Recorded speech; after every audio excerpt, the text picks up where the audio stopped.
leave nothing untouched. We are Spoon 107.5 FM.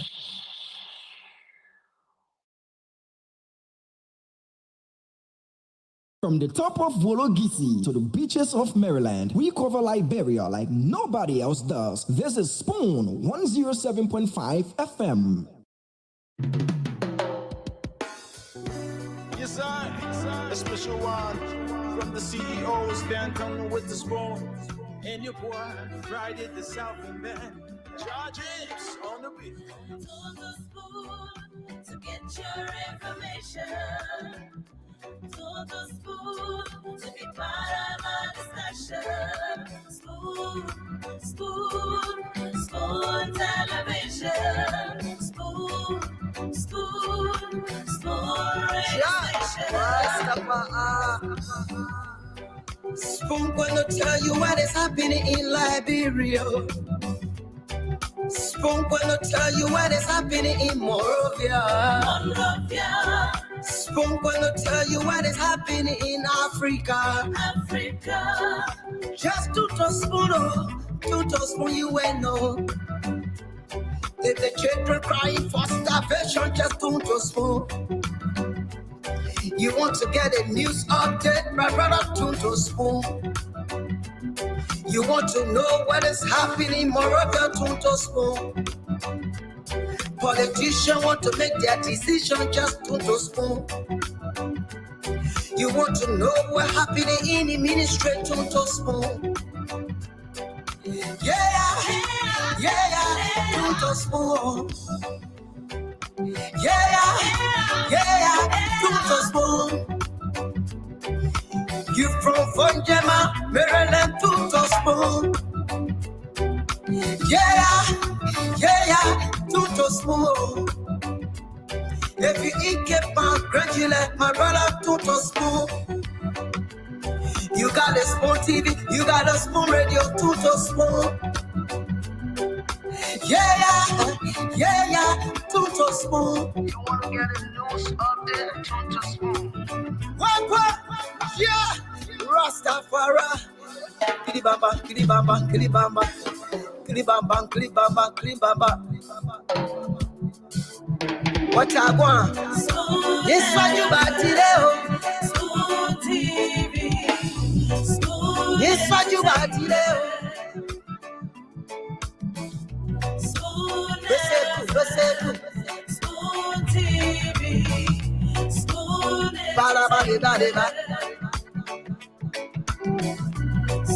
Skidibidi dabado. Spoon TV. Spoon Entertainment. Cool. Dan coming with the spoon. And your boy, Friday the Southern Band. Charges on the beat. To the spoon to get your information. To the spoon to be part of our discussion. Spoon, spoon, spoon television. Spoon, spoon, spoon radio station. Spoon gonna tell you what is happening in Liberia. Spoon gonna tell you what is happening in Monrovia. Spoon gonna tell you what is happening in Africa. Just to spoon you will know. If the children crying for starvation, just to spoon. You want to get a news update, my brother, to spoon. You want to know what is happening in Monrovia, to spoon. Politicians want to make their decision, just to spoon. You want to know what happening in the ministry, to spoon. Yeah, to spoon. Yeah, to spoon. You from Funjema, Maryland, to spoon. Yeah, to spoon. If you eat kepan, gradually, my brother, to spoon. You got a Spoon TV, you got a Spoon Radio, to spoon. Yeah, to to spoon. You wanna get a news update? Turn to spoon. What? Yeah, Rastafari. Kilibamba, kilibamba, kilibamba, kilibamba, kilibamba, kilibamba. What I want? Yes, what you about today? Spoon TV. Spoon. Yes, what you about today? Spoon. Listen. Spoon TV. Spoon. Bada. Skiddy dabado. Spoon TV.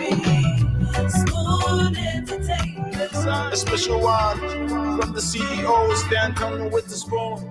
And your boy, Friday the Southern Band. George James on the beat. To the spoon to get your information. To the spoon to be part of my discussion. Spoon television. Spoon radio station. Spoon gonna tell you what is happening in Liberia. Spoon gonna tell you what is happening in Monrovia. Spoon gonna tell you what is happening in Africa. Just to spoon you will know. If the children crying for starvation, just to spoon. You want to get a news update, my brother, to spoon. You want to know what is happening, Moravia, to spoon. Politicians want to make their decision, just to spoon. You want to know what's happening in the ministry, to spoon. Yeah, to spoon. Yeah, to spoon. You from Fonjema, Maryland, to spoon. Yeah, to spoon. If you eat kepa, congratulate my brother, to spoon. You got a spoon TV, you got a spoon radio, to spoon. Yeah, to spoon. You wanna get a news update? Turn to spoon. What? Yeah, Rastafari. Kilibamba, kilibamba, kilibamba, kilibamba, kilibamba, kilibamba. What I want? Yes, what you about today? Spoon TV. Spoon. Yes, what you about today? Spoon. Listen. Spoon TV. Spoon. Bada. Skiddy dabado. Spoon TV. Spoon Entertainment. And so today is the second day of October 2024, the second day of the 10th month 2024, meaning we have 2 more months to say bye-bye to 2024. My name is Diamond Slanger. I love to say pleasant night to you, wherever it is you're listening to us from across Liberia. And for those of you watching us all around the world via various online platforms, we love to say pleasant good morning, good afternoon, and good night to you, wherever it is you watching us from. A lot of things happening in the country. This is the number one platform to discuss everything Liberia. This is your one-stop shop for all of your timely, factual, balanced information as well. You hear it here first on the Spoon Talk before you hear it anywhere else. So what you need to do, kindly do share the show for us. Those of you watching us via our online platforms, whether it's Spoon TV, Fabric TV, Super TV, or better still via YouTube, kindly just copy the link and share it, or click the share button and share in many ways and forms as you can to the various groups, family chat rooms, and the rest, to let them know that Liberia's premier talk show, the Spoon Talk, is on. A lot happening in the country. Again, I'll always be hammering this home as the police try to, do a good job in making sure they curb this whole usage of the opposite lane. what we've grown to call in Liberia the third lane. Well, if we want a third lane, let's construct a third lane. If we look at the vehicular traffic in our country and decide that, look, there is a need to expand the Totman Boulevard, for which there is a need to extend the Totman Boulevard, add an extra lane or two, then we should go for that. But in the absence of that, risking the lives of other road users because you in such a hurry, you missed a big shot, you couldn't wake up early and go to work early, you decide to wake up late and you take the opposite lane. You do not want to give the vehicle that's got it right away to use that lane. Taxi drivers, keke riders, private vehicle operators, and the rest, everybody not doing the third lane thing. But the police have been doing a good job so far. I've been monitoring. This is the second week where they've stationed men all along the Totman Boulevard. I see them with their ticket books, the issuing tickets and all that for unauthorized vehicle. And the interesting thing is, Dr. Richardson, I see you in the background. When people come to your country, they assimilate. They learn the good and the bad. So interestingly, I've been seeing a lot of diplomatic missions taking the opposite lane. Yeah. Diplomatic immunity, but it doesn't apply to flaunting our road rules and our laws. I see a lot of diplomatic missions, taking the opposite lane. Everybody just in a rush because they see our big shots are doing it, So I know you cannot be held at a checkpoint if you carry a diplomatic plate. There are certain, courtesies allotted to you, but usage of the opposite lane, my man, I want you not there. Yeah, those who are students of foreign service, they will tell you don't go breaking the laws of your host country in the name of diplomatic immunity. So because they've seen us do it, so now everybody's doing it. The next time I see a diplomatic mission doing it, I'll record the video and I'll send it so that you can see it.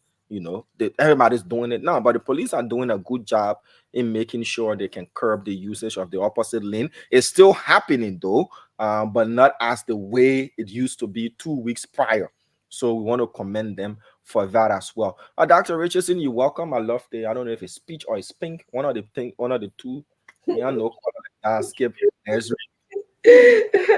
Diamond, how are you today?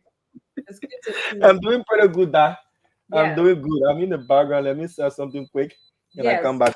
Oh, Diamond just left me and he ran away. No. It's okay. But I It's want you to come full screen so the Mhm. audience, the viewers can appreciate the mixture of the colors all in the background. All that. I saw Mhm. you made a post about your daughter's artwork. Yes. Proud mother. You want to tell us a minute or two about that before Sure. we move on to the trending Sure. issues? I definitely will. But I wanted to commend you on taking up this issue regarding the third lane. It has to stop in our country. It is scary. Can you imagine driving and then seeing another car coming towards you? That's one of the most fearful things that anyone can experience. So I like the fact that you are talking about it every day. Continue to do that so that at least our country should get better in that area. And the diplomatic immunity does not, I believe, I know you're very correct. It doesn't apply to breaking the laws in the country. So if you see them, please record them so we can know them. The next thing I wanted to tell you that about my daughter's art. I'm a proud mother. My message to a lot of parents is please encourage your children and allow them to groom and grow in whatever they choose to do. If they choose to do art, support them. I wasn't always, I would say, supportive because I didn't grow up in the era where art was important. I when I grew up in the era where you become a lawyer, a doctor, a nurse, and art was very brand new to me. But my daughter is just hitting the scene and pushing buttons, knocking on doors, and she's doing very great. She's attending an art show. She's very good. And I mean, my father was like that, and I believe my grand uncle William Chenoweth, he worked very well with one of the most profound architecture of Liberia, Van Riches. They were a couple of the two artists that put a lot of the buildings that you see with art mass and stuff like that. In Liberia. So it kind of didn't come. I can draw for one bit. I can do stick people. When my grandson Abby said, "Mama, help me draw. Let's draw, Papa, draw. I can just call it the stick figure drawer. So I don't know how she got it. Like you said, these things go through generations and stuff, but she's been doing very well. She just painted an artist, and she was a artist. She gets these contract to paint these artists, these big shot politicians in the neighborhood and stuff, because that's what she's known for. And she wasn't even thinking. And the mother contacted her because this morning when I was leaving, she was taking the art to the post office. And I said, "Where are you taking the art?" She said, the mother of the artist contacted me. She wanted the art instead of the artist wanting the art. So she was going to mail it. I think the person lived in another state, to the mother. And I said, "How much did you charge?" She didn't want to tell me. And I said, "Well, I need to get the benefit." I'm all for the Benjamins now. It's all about the Benjamins. Yes, and she said to me, "This is not the first time, with having these Benjamins conversation." And then she said to me, "Mom, just wait. You're gonna benefit. You're gonna enjoy." And I just pray for a long life that I'll be able to enjoy, the fruit of my labor, basically. So that's it. She does a lot of work, and she's gonna come on Spoon Talk Business. I'm just waiting for the right combination. There's somebody who contacted her to be a illustrator, a Liberian book writer. An author. So she Yeah. would do the illustration. Okay. Yes, That's this thing here, Diamond. I'm new to all of this thing. So, and this author is a Liberian writer. So they're both gonna come on Spoon Talk Business together, and she's gonna come and just show some of her work and be in the illustration to the book, I guess, and stuff like that. I didn't even know. I read all these books. Well, most of my books when I was a child in Liberia. I'm trying to think. Some of them, Jack and Jill, had pictures, but they used to make us read these very hard, these very hard books with no pictures in it. So in America, it's about illustrating. The kids learn by pictures, and so So now I was like, illustrator, what does that mean? She said, "Mommy, when you read a book, the person drawing inside, somebody had to draw that. What they call us, okay? The copywriter, the illustrator, all these different people, but it's fun. It's fun learning." Well, I'm happy to be here today, Dom. I'm really happy to be here. I just got off from work. There's not enough hours in the day. I can tell you that for sure. There's all these different.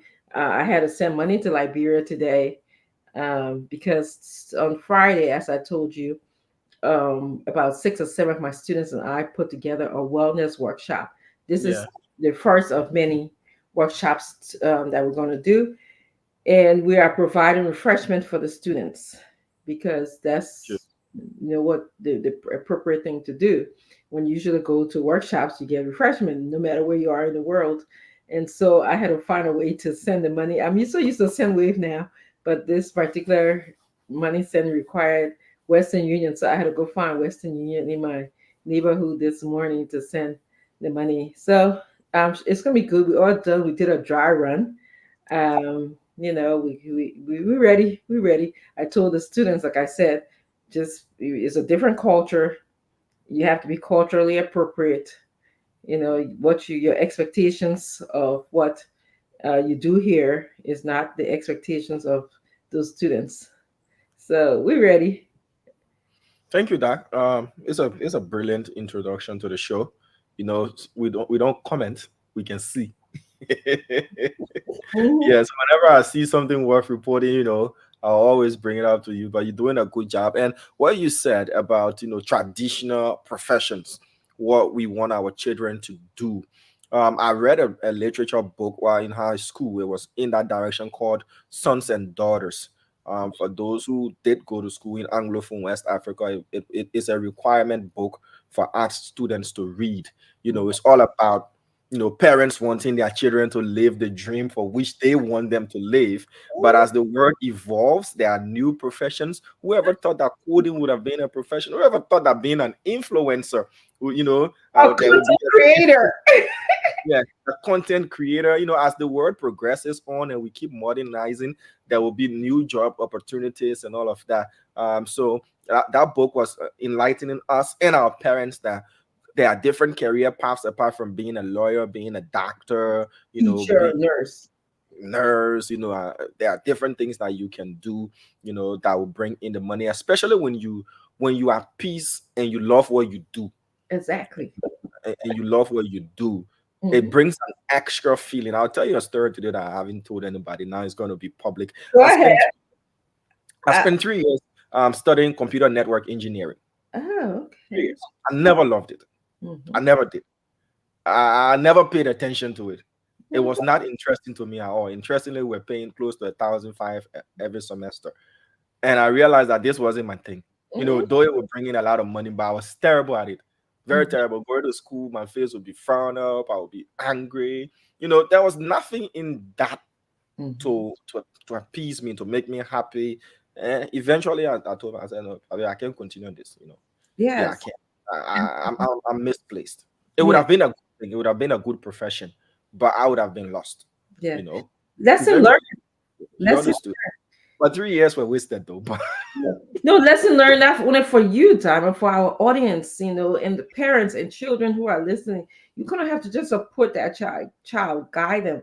And I'm sure I shared this show before. I knew my daughter was gifted with drawing from day one. I still have pictures when she was in elementary school because I save all my children work, and so I was pushing her towards architecture. She did get accepted into it because that's all I knew. The only profession that I kind of was familiar with being in somebody who draws well was being in the architecture school. And so we pushed her to one of the best architecture school, Temple University, in this neighborhood, and she got accepted. And she was doing it to please her mom and dad. She was just doing it. I knew she wasn't happy, probably like you. I knew she wasn't. So one day, and the turning point was she was asked to do an assignment. I think they were doing landscaping and building a house or something like that. That's how far she got into, like maybe third or fourth year. And it was long hours. They had to be portfolio building in long hours. And so she drew this one, but her drawing had little curves and beauty and flowers and all of that stuff. she was already adding the aesthetics to the building.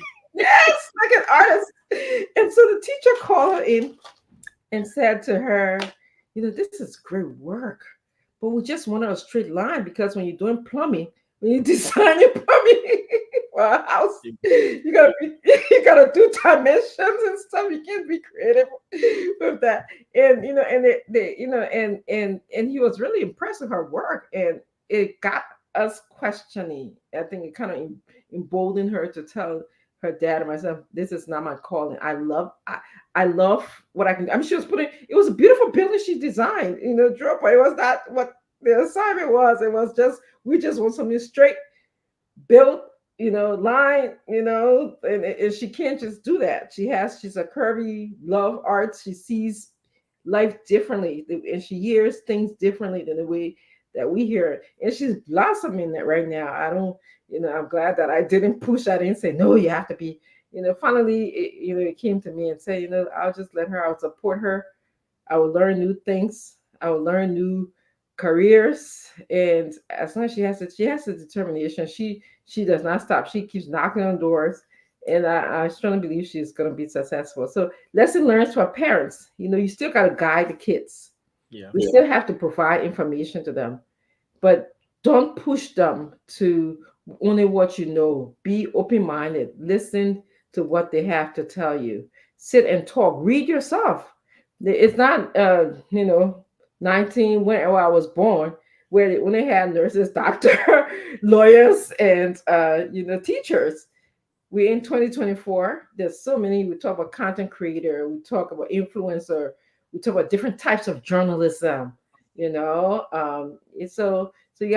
have to be up with the time. One size does not fit all. Study all your children, and that's what I'm asking. Even Now that you mentioned architecture, it brings to a question. I was on my way from school to the office, and I was asking myself, and I decided to bring this question to you and all of the panelists. When there are iconic buildings in other countries, in cities, that you don't need to be told. Once you see that structure, you know that it's this city. Like San Francisco, you see the Gateway Bridge, the San Francisco Bay Bridge, you know that, okay, this is San Francisco. New York, you see the Statue of Liberty. When you go to London, you either see the Big Ben, or Westminster Castle. If you go to different countries, even if you go right out to Ghana, you see the Independence Square. You know that this is Accra. There are iconic structures, but when we look at our country, Dr. Richardson, which structure can we point to that, whether you're in and out of Liberia, that if you see this particular structure, this picture, you say, okay, this is Monrovia or this is Liberia? Which one can you point to? Which one do you think is our iconic building that we can point to, that even when you're out of the country, that we need to start using for postcards, for the rest to identify our country, our city, Monrovia? Which do you think is the most iconic building that we can use? What's there? What can you point to? Tell me, really pushing me to the water there. I'm thinking, and that's unfortunately, I don't have an answer to that. Sadly, I don't have an answer. I thought I used to have an answer. Like, I would have pointed to the Tukor Hotel up on Broad Street. That's if anybody, if you haven't been there, it's a beautiful place to just go up. And when it was, but I don't want to say that because nothing is not functional anymore. I think if that wasn't, if we could go back in time and take a picture of that building where it's situated. But nothing, unfortunately, Diamond, and that's sad, isn't it? And we have it is. I kept brainstorming. It was like a 20-minute drive. What did you come up with? Tell me, did you have an answer? There are buildings that we can use, but we haven't, used any. You talk about Duco. Duco has been decommissioned for almost 30 plus years now. It's no longer used. It's iconic though, but it's not functional. Yes. So we have the Executive Mansion, we have the Capitol Building, we have the Temple of Justice, we have the new Central Bank. This is where positive PR comes in for the government of Liberia. The Ministry of Information can look at one of those buildings, and start to project Liberia in a positive way. Even the pavilion is iconic, on the world stage. And the reason you have all of these buildings so immersed in our minds is also their entertainment industry. When they're making of their films and all of these things, they will always use those buildings as the opening shot to tell you that, okay, this scene was being shot in New York. This scene was being shot in DC. This scene was being shot in Lagos, the bridge. So we need to positively project our country using one of those buildings, and make sure that it projects our country in a positive way, either modern aesthetics as the pavilion, iconic and all of that. But we need one of those buildings to project our country on the world stage, and to Liberians that once you see this, that this is Liberia. Yeah. You're right, Tom, and I like the way that you're thinking about our country right now. And Doris Stover, I'm not mad at you at all. She's like, you're fine. Yeah, and people are saying the Executive Mansion, but the Executive Mansion also wasn't functional until recently. So that's why I had a good image as a child of the Executive Mansion, but in recent years, the only thing I think about is the Washington or the New York Times story about fire being in the building. They did a whole story on ghosts being in that building. It was in Washington Times and in New York, New York Times as well. And so the pavilion, and I visited the pavilion, and across the street, I think it's the Bar Association office, which I thought was an old structure of J.J. Roberts. I think that was his home or something, if I remember correctly, when I was asking questions. And those are beautiful. I mean, those are the buildings that we kind of need to make ours, use it for PR, for publicity, to sell our country. But I don't know, do a lot of people visit the pavilion? I did a tour of that. It's beautiful inside there. It has the pictures of all of our presidents inside. The chairs are just perfect. I mean, I sat in one of those chairs. I felt like a queen, have you seen those beautiful chairs in there? I've only had a peep through the building. It was just a quick walk through. by having had, a full tour I of got a tour. yeah. It is, yeah, and many people. I encourage a lot of you who are visiting to Liberia. By the way, I saw something about return of Liberians to Liberia in December. Visit those areas. I think I went to the one of there's a graveyard in next to, I think it's that Tubman, like a everlasting fire or something. So I visited. There's a graveyard near there, and it's beautiful. That whole area. So we could really capture and use that for touristic reasons and for PR reasons, public relations, or just to sell our country. But who's going to that building? The Baptist Church, which is right not too far, which some people might say that is the onset of the history or beginnings of the slaves coming to our country. They settled. They had some of their political settlements in that church, but there was something about it when I saw it. It wasn't quite appealing. I don't know the side of it. I don't know the extension. It just didn't look quite appealing, but it could be upgraded. Could be upgraded. So there's many, and now that I think about it, there's many buildings. I have not seen the new bank that you talked about yet. I saw If you it saw was, it's not too far from the pavilion. If you saw the pavilion, it's not yeah. too far. Well, they were building it when I was Oh, okay. when I went in that area, and I'm sure I've been to Liberia after it's been built, but I'm not too impressed by newer buildings, to tell you the truth. That's how old school I am. I like old structure. I don't like too much of this glass and all of this Love stuff. the antiques, eh?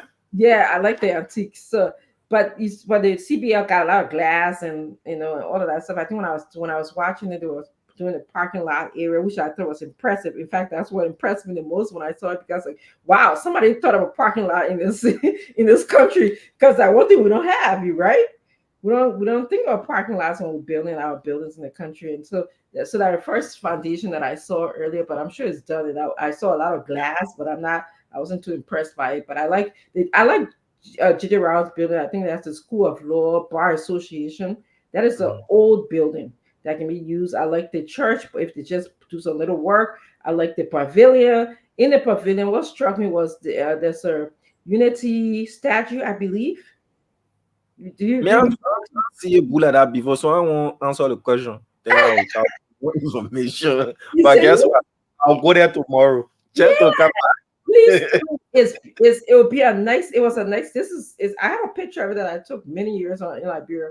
It's a nice statue of it, and I think it survived during the war. The person who was giving me the tour said that it was there before the war and it survived. But anyway, yeah, Liberia could be, we could really do a lot with our country. I mean, a lot, even though a lot of people think we're here to just discuss the negative things about our country, but Dama, I want you to know, there's more good things, but there's also a lot of bad things in our country. And there's more things that we need to improve on. But we have to discuss it. People, we have not had the opportunity to do this publicly for years. And this is why I think contributed to the decrease in development in our country. So I think the more that we can come here and and talk about these issues and admit and internalize that we do have a problem in our country. All is not well, you know. I think it will promote development in the country, because a lot of people, some people that, oh, you guys are too negative all the time. You got that's the business we're in, and we do. I think we've got a good balance of it. What do you think? I mean, don't you think we have a good balance of it?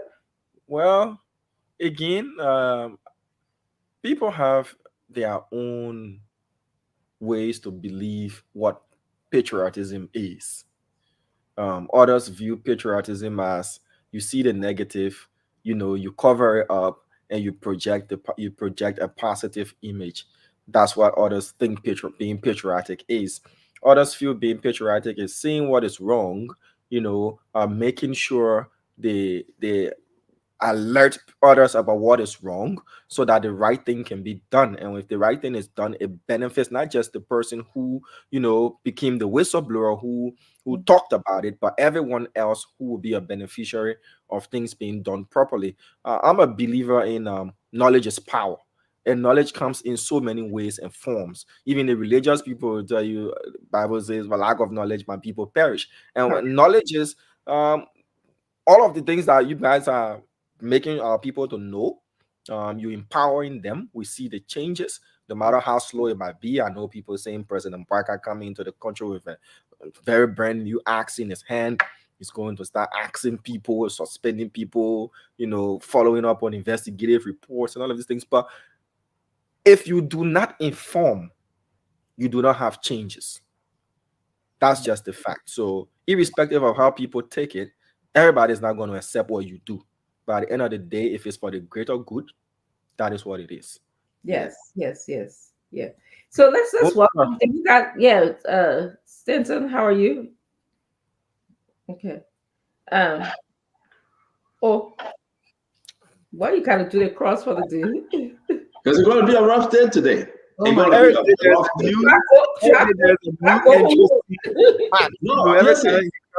With a new listen, so listen, Dr. Richardson. And Jesus died for everybody. So in the name of the Father, the Son, and the Holy Spirit. Because it's going to be a rough day today. Let me sign my cross now. Let me deposit my prayers. Let me deposit the reason why I'm asking God to forgive me. Because when I'm starting, listen, it's going to be a rough day. Except you guys want me to go by there, I can leave. You remind me of this Liberian joke CEO that the boy was so hard-headed. Every day they'll bring a complaint to a pa. Every day they'll bring a complaint to a pa. The pa will be. So one day pa going all the time. Pa just call him, key there, gain 25. Say, but I don't do anything. Man said that deposit. That deposit. I know.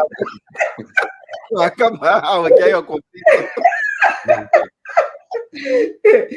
Our parents used to do some tease to us.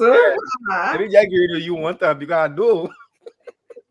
So listen, Dr. Richardson, it's a deposit because I know what about to happen on the show.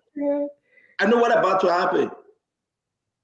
You want to tell me that you go to bed 1 a.m., 2 a.m., but you can't sleep because your phone just went bling, bling, bling, bling, bling, bling.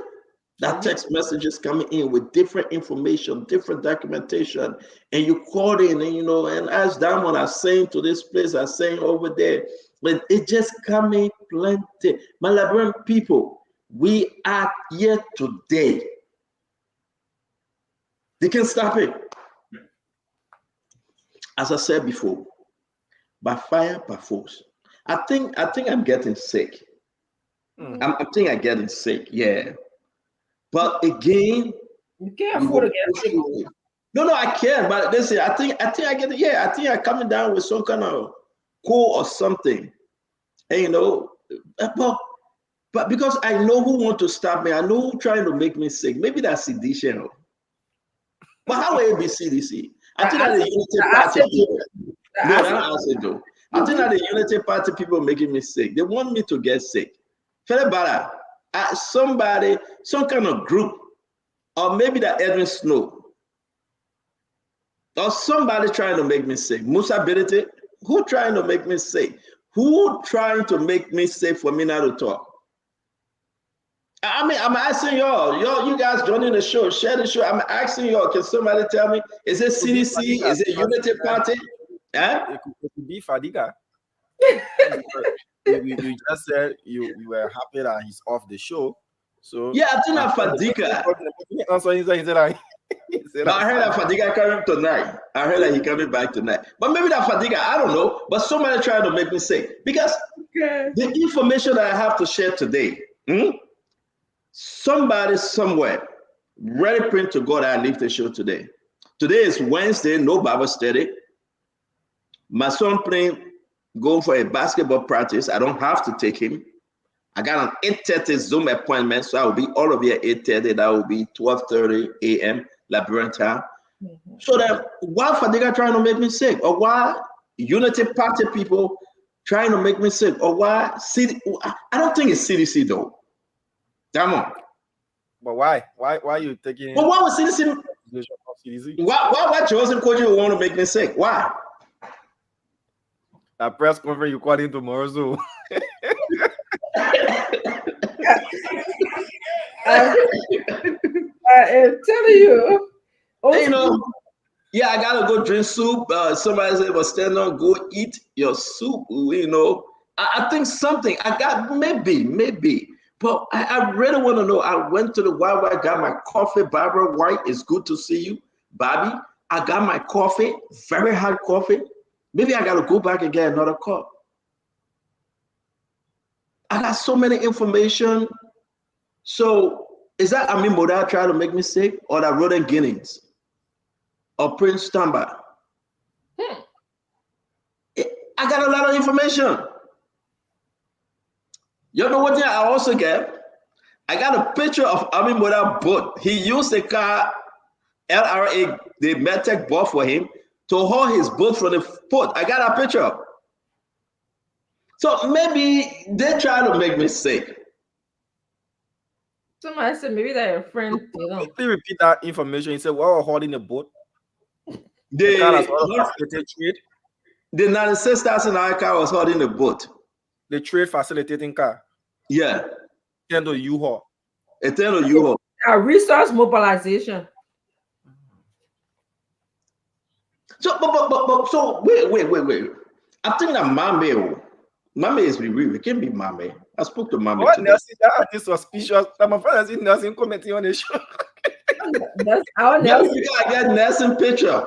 Our Nelson. The show today, yeah. Nelson Killer. They were calling for peace and calm. Nelson is our best. Nelson calling for peace and calm. You can't get it today. The way they tell me, I was telling Nelson. But Dr. Richardson, seriously, I feel my head is hurting, right? You can see how I'm looking, Dr. Richardson. And you know, and you know that I'm looking sick, right? Damn, you can see changes in my. Are you hearing changes in my voice? You sound like you have cold. Yeah. And I heard you cough. Yeah. But aside that, Dr. Richardson will use a professional artist. But for me, physically, I get a cold, you know. Dr. Richardson, what do you think? Well, you say you're sick now. Who am I to question your sickness? You can't question. No. Guys, I want you to invite everybody. What I say, I will stay here tonight. Yeah. We got plenty of information. I must stay here tonight. I want to let Dwalu take over the show. I want to let Avatoba and Fadiga then come and start talking. Dwalu. Dwalu coming. But you know why? How can Amin Moda use the Medtech $96,000 car to haul the boat that he didn't pay taxes on? I also want to ask you a question. What's going on with public work? The Ministry of Public Works. What's going on with the Ministry of Public Works? I don't know. But do us a favor. We will go to the phone line again, but do us a favor. Please let us know that you're sharing this program. YouTube, Facebook, Snapchat, Instagram, Labro Tabata, everywhere. Just share it. And our new app, Labro Tabata. We want to hear from you. Let me see who are sharing. Vivian Eastman. Vivian, but why are you only saying hi to Dr. Richardson and not me? Hello, Vivian. How are you? Yusun Tam. Patricia Morris. Jimmy Nyinawa Poro. Radis Siaple. I think I could man there. Mose Cody. Fremont Jenkins. Wilson from Brooklyn, New York. Tippos PK Dempster. So we want you to share. Please let us know if you're sharing the show. We are here with Vendetta Patrick. He's in another country. He traveled. He's enjoying. He's in another country. Fede Bala. It's always good seeing you, Fede. Nan Gordon. Ryan Change Kamara. Timothy. Sonny Boss Smith. Martin W. Brown. Guys, if I call your name, you got to share the show and let me know where you're joining us from. Jennifer Noah, Mary Chie, Mose Dubayo, Hamilton Green, Seata Hammer, Other thing that running plenty. Pierre Campbell, Tamagbese, George Ennis, Emmanuel, Eugene Sharif, Ruben, Kagbe, John Williams, All Things Africa, Jerry Sika, Hickson Tamba, Tomo Weir, Baron Taylor, Emmanuel Kwasi Smith, M. David, what's the Hope Williams, Jennifer Noah, I call your name, CT Comio, Romeo Sio. You have to share the show, guys. We're waiting for you to share the show, but you got to let us know where you're joining us from. We want to send a special shout out to you. Amara Sherry say, I'm watching from Painesville City. Sam Zoe saying, I'm following. Oh, by your winner. I'm friend from Kakatan City. Bommy King, as always, this guy a bad guy. He say, hello, CEO, my friend. Bommy King, not my friend. T. Bese Kuolo, hi, CEO. Where you joining me from, Bese? Sam Widow Sia, his own family. Jerry Sika. CEO, please correct where I can again now. Hammer is from Minnesota. Kofi Yaman, Atlanta. I hope you are well, Kofa. I hope you are well because Atlanta is not doing too good. That's where Jackie is around our block. Bill Carlson, where is my man? Connor who? I don't know what you're talking about, Bill. But I think Bill is from Maryland. Boema Sharif, Sam Zoe, Kakatam City, Sam is joining Patrick Mame. Where you joining from, Patrick? James Bokai. CEO, how was your day today, my dear brother James? Greeting to you. Lauren Toby, Ishmael Smith, Thomas Poka. Okay, Thomas, it's good to see. Kikla, God Favor, Kalo, Alfred Flomo. I have a friend by the name of Alfred Flomo. I think that's the same friend, maybe. Emmanuel Davis, Gwango Domandan, Bati Willem. You know, we get something on Samuel 12. He went to the LeBron National Police today. They needed some information on him on the death of Bati Yenswa. So we will be bringing that to you as well. Nakwe Malien, Ben Colley, Louis Odonso, Charles Russell. Charlie, you got to call me. I got to beef with you. Call me. KW Cole, Joe Flomo.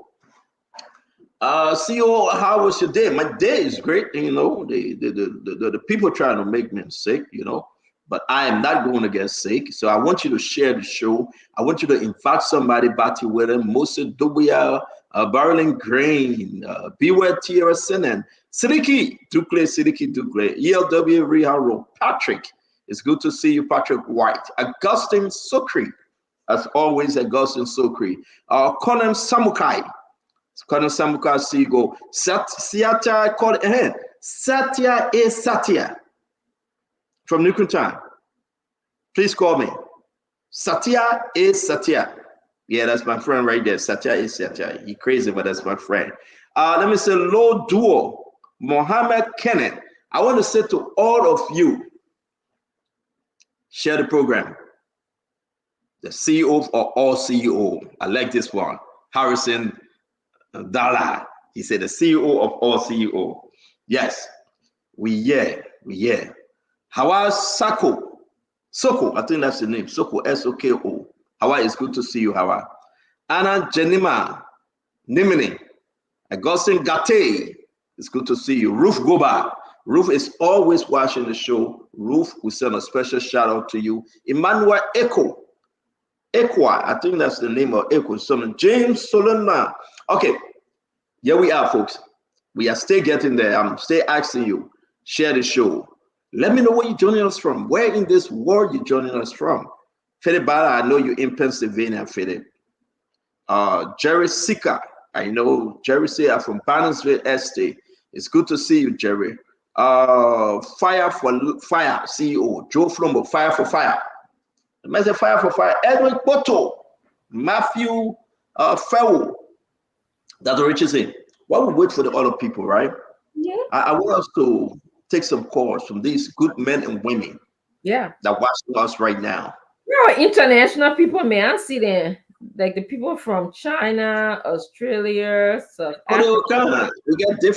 We get different time zone. They will come. They will come. Yeah, And you know, yeah. but as for Watkins, Jenna Rick says she's from Canada. That's good. I mean, you know, this show is so popular. This show is so popular, and they are realizing that the work that it takes for you, Stanton, to get this show yeah, together.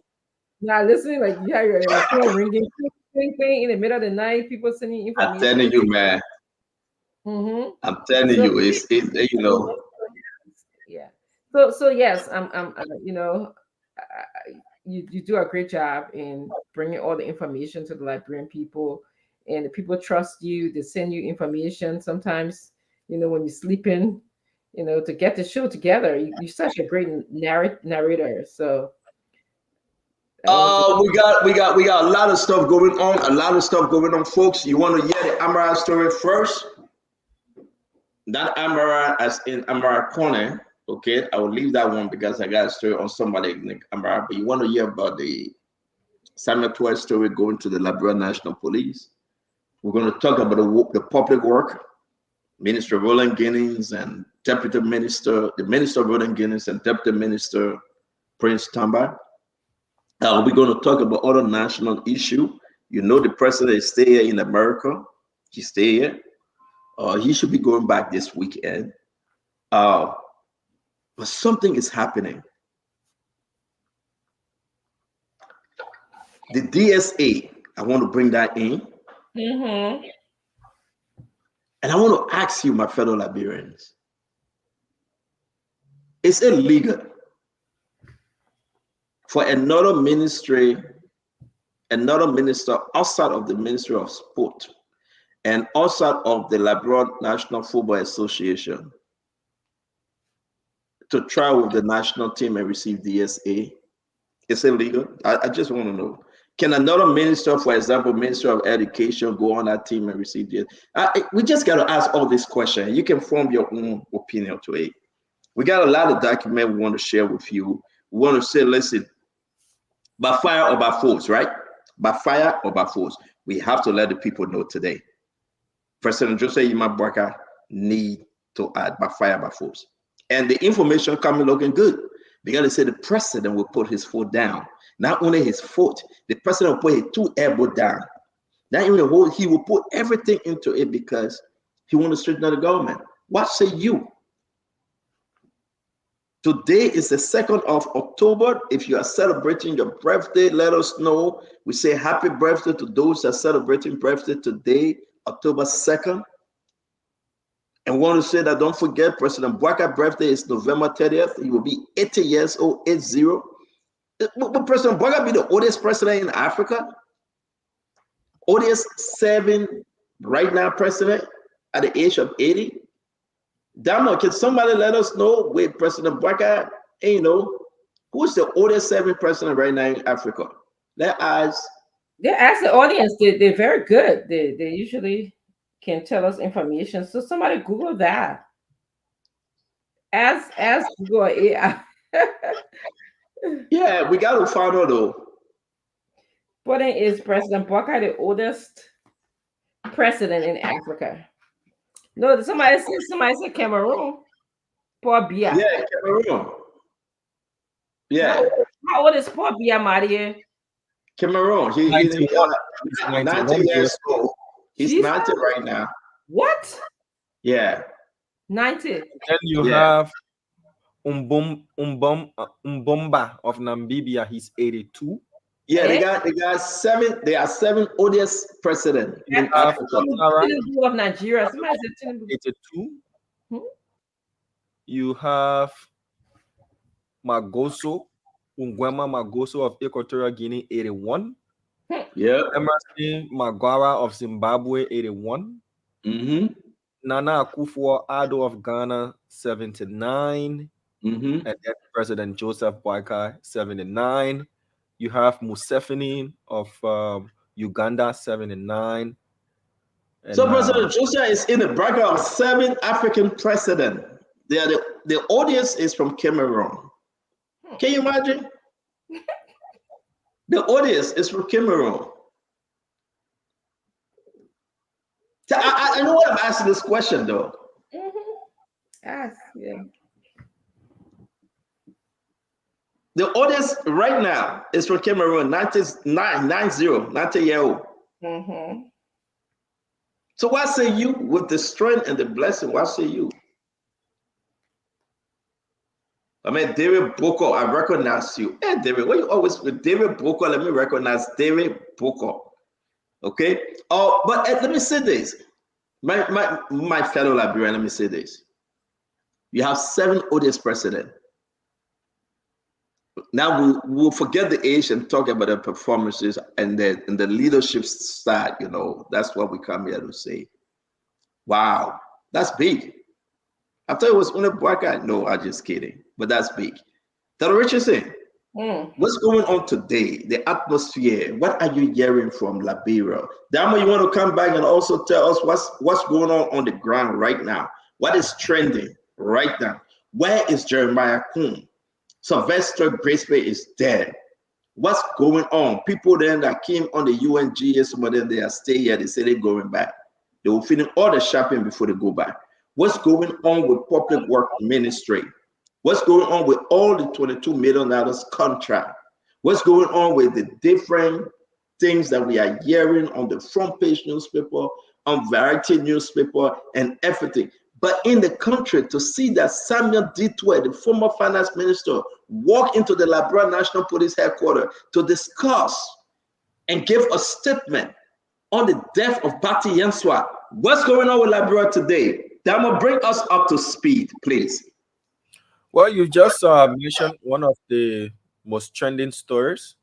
That is the Samuel Twe, investigative narrative. Remember when the IG took over, he announced in July of this year that they will be formulating a cold case team to investigate those cold cases, notable ones, and ones that didn't reach national notoriety. But key amongst those was that of the death of the former head of the Internal Audit Agency, the late Bati Yenswa. That happened in precisely October 10 of 2020. So the IG then gave a listing of individuals, including the former finance minister, the former health minister, the brother to the former finance minister, and all of that. So former finance minister Twe did go to meet with the CSD team and the court case team as well, to give an account, to answer questions surrounding the death of the late Bati Yenswa. Also trending in the country is what will President Bouaka be bearing when he comes to the country? What goodies will he be bringing from the UNGA? Others have said, well, a lot of good things. And others have said he's coming in with an axe, to take decisions, that enough is enough. The honeymoon period is over. 9 months of honeymoon, that's a long time to honeymoon. But the president has said, according to those close to him sources, that he's coming back, and he's coming back in full force to bring to effect those investigative reports, whether who will be suspended, who will be fired. But Liberians are saying suspension, yeah, firing, yeah. But what after that? What about prosecution if they're found liable of offenses that are prosecutable? So those are some of the questions being asked in the public sphere. Another thing that is happening is that story from the Liberia Land Authority, concerning the 40 acres there at the Unity Conference Center. We haven't gotten any official response as of yet, but we'll be following up on that story as well. What authority, did lease the Unity Conference Center for 40 years and all of those things, but a lot of things trending. Education too is trending in the country. You saw the picture from Toad Town there in Riverses. The representative seemingly has intervened. He gave 7 pieces of decks, and 2 chalkboards. But this tells you why we have so much massive failure in our country. When you go to the hinterlands of the country, then you know that it takes the grace of God, for children who are underprivileged to amount to something in this country, because it's either at the age, once you get done with junior high, you go to, if you're fortunate enough to even reach junior high, you go to something else you don't get to forward your education. So we need to pay so much more attention to education in the country, as you said, CEO. So those are some of the trending issues in Liberia, top of the pile. Can you put that land issue? It's in the chat room. Can you just go back maybe around maybe 10, 11 a.m. American time when it was posted there by Abba in our chat room? The letter that Sylvester Grisfield wrote to the Justice Minister, we're going to put that up. We got other issue concerning MedTech that we'll be discussing today. We have the issue about the rice price that Rich is saying. It seems to be it's not going down. Amimoda is still pushing for the increase in prices in those commodities. Again, the president frowned upon it. We got issues actually concerning CTN. We thought CTN case was done, but it kind of like, no, it's not. We'll be discussing that. But the biggest thing is that I just want you to just understand, folks, you that join us every day, be part of this conversation. It is because of you we are here.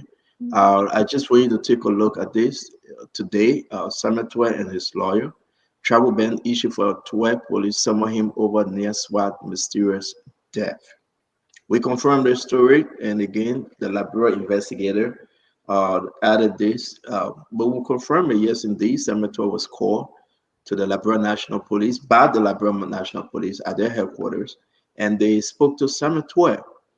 Details to unfold while we go through the conversation. I also want to say this thing about DS8 is getting scary, folks.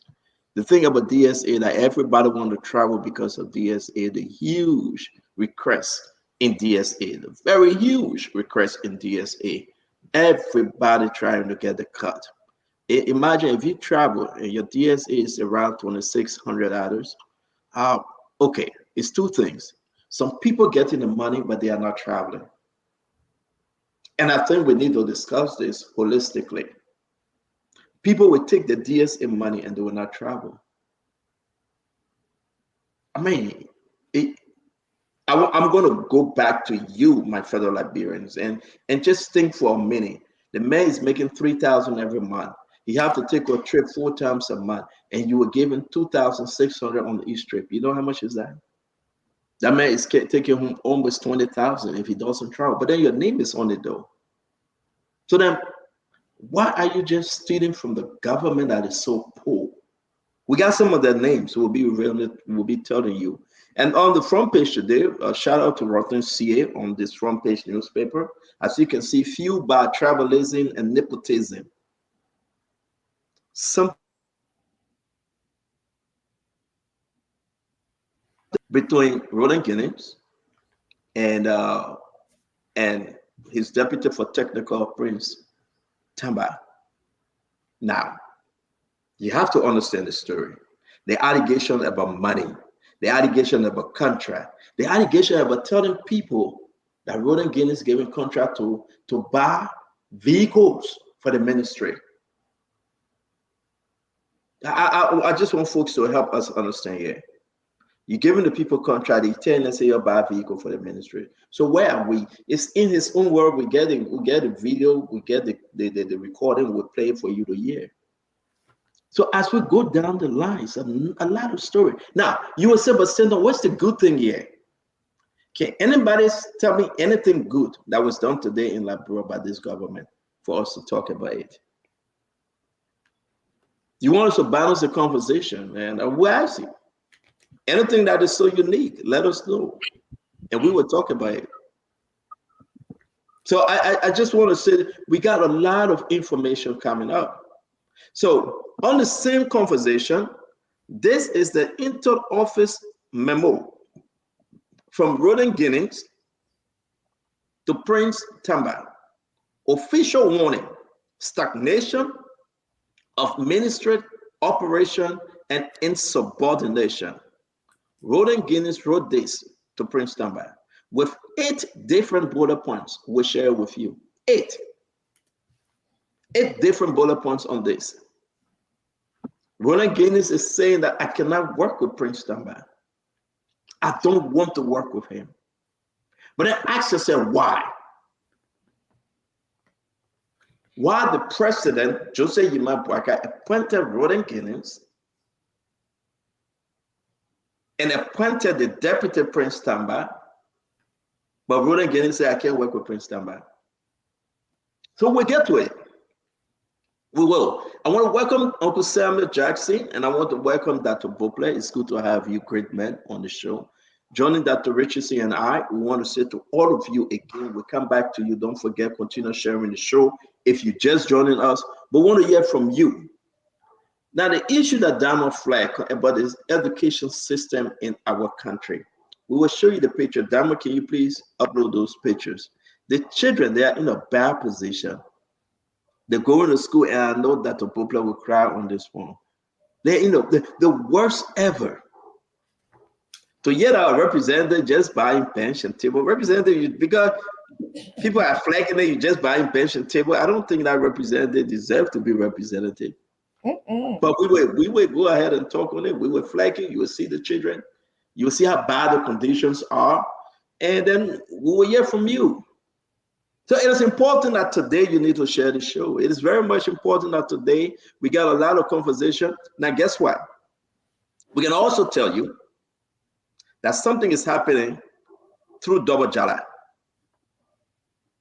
Double Jala now he's putting his knee on the jugular vein of CTN, and they are considering MedTech. The recommendation was made by the Senate. I will share that recommendation with you. A copy was sent to the executive mansion. I will share it with you. All those companies, they are scam company. They are scam company. Big 419. And the person have to make a decision on this one. So we'll take 20 calls just from the back. 20 calls real quick, or maybe 15. And we want to hear you with all the topic. Then we come in studio and speak to our brothers and sisters here who come with the brain, the mind, and the way forward for our country. We got Dr. Francine Chinua Richardson, 18 years at the University teaching. We got Uncle Samuel Jackson, the guy that wrote one of the best books in the history of Liberia, LSE, the best economy, the man that know the numbers. He trained Samuel 12, by the way. We got Dr. Bopler / Reverend Bopler. He's going to heaven. He's one of the 144,000. And we have Mr. Duaru and the Peoples. I want to say to all of you, welcome to the show. Let's go to the phone line real quick, and we'll come back to you guys. Let's hear from our Liberian people. Damon, are you there? Can you open the line, please? I'm right, yes, sir. So the numbers to call, the local numbers to call 0777-771075, 055-101075. Let's hear you out on the outline, the topics for tonight. Hello? Hello? Okay. All right, I'll take this one real quick. Hello, your name and where you joining us from? Hey, this is Sam Masali from Indianapolis, Indiana. Talk to us, Sammy. Yeah, thank you very much, brother. Man, you're doing well. All the fabulous panelists over there, thank you for enlightening the minds of the Liberian people. But here's the thing. It is now become clearly evident that the Ministry of Public Works has become a dysfunctional place, and that Rodan Giddings and Tamba cannot work together. So this same thing should apply just as happened in the LDEA situation. So President Boakai, I mean, thank you. He needs to do something. Thank you. He needs to do something, man. Thank you very much. Let me take this one. Your name and where you joining us from? Yeah, my name is Momoden Johnson. I'm calling from Charlotte, Pennsylvania. Talk to us, Mo. Yeah, I just want to comment on the educational system within Liberia. We all know that Liberia has one of the poorest educational system, and because we flag out this thing, every other time that is where that particular representative went and bought benches and some chalk blackboards to go and hang it up, so that he can cover up. But I just want to let you to know, all the Liberian people, that benches and chalk blackboards are actually going out of stock. Thank you. Thank you. We don't have enough time. We got your point, my brother. Thank you very much, brother Mambo. Again, we want to say, go ahead, make your point real quick in 30 seconds because the line is busy. That might allow me to take the first 5 more calls, and then I'll turn it over to you. Your name and where you're joining us from, please. Well, I'm Clarence and Benson. I call for Hamilton, Ontario, Canada. We hope and pray that the president will actually sooner. Some of us left our bases here and went to Liberia to campaign for this government. And as soon as we return, we hope action will be taken, especially regards to the DDA, the Ministry of Commerce, and the Ministry of Public Works. Thank you so much for giving me the audience. Thank you very much, my dear friend. Thank you very much. So again, it's your time to call. We will go into the program after 1 hour, then we'll come back to the phone line. We want you to call. We want you to be involved, please. Let's do this. Your name and where you're joining us from, please. Hello? All right, let me take this one. Your name and where you're joining us from. Let's do this. Your name and where you're joining us from, please. All right, my man, you got to tell your stuff because your name and where you're joining us from, please. All right, so when you call, please help us understand that you're turning your volume down. We want to hear you speak through the phone. Your name and where you're joining us from. Hello? Hello? All right. So again, all right. So somebody, okay, I will send a message to Dr. Richardson. All right, Damo. Come on, Damo. Let's go ahead because maybe I got to. Hello, your name and where you joining us from? Yeah, hello. Good evening, CEO. Yeah, talk to us real quick. Yes, sir. I'm Toka. But you are sending you some document personally straight to the WhatsApp. Please, I would really love to talk to you personally. Okay, please, thank you. Thank you. Let me review. I'll call you back. Your name and where you joining us from? The Uncle Pete, the man for all the counties. Talk to us, Uncle Pete. Listen, I just want to let you all know, Stanton, Dr. Richardson, Samuel Jackson, and the others on the show, that you have what they call GAC in Liberia doing auditing, for which they brought audit about Samuel Twain, Maggie, and others. I just want to tell the Liberian people, I want you all to record this on record. Those audit reports that GAC coming up with, they will all will be settled on a closed door. Nothing will come out of the audit reports. They will be settled clandestinely. I want to tell you all that, and you all record it. This is Uncle Pete, the man for all the counties. Thank you, Uncle Pete. Thank you very much. So, Dama, come on now. Let's go ahead. I'm done with the first set of call. Let's take 10 from Liberia very quick, and then we can get into the show. Okay. So again, the numbers to call 0777-771075, 0555-101075. Hello. Hello. Okay, so that person isn't ready. Hello. Hello. Yeah, you live. Go ahead, please. Yes. I feel that this should be with Radio Kigali story. Yes, you are doing the right thing. Yes, we all voted for the old man, but then I like what the radio station is doing. Any handicap, any feedback, you voice it out or you voice it out. But like this young man or the old man, Sam Jackson and Atido, yes, criticizing, you need to, and then don't criticize CBC. Okay. It is not right. So All right, what I'm trying to say is, center, you'll continue with work. Thank you. Let us see what will head up to it. But I know things will happen here. Thank you. All right, so let's take this person here. Hello. Yeah, good evening, Miss Neville. I'm calling from Cornwall. You're welcome. Go ahead, please.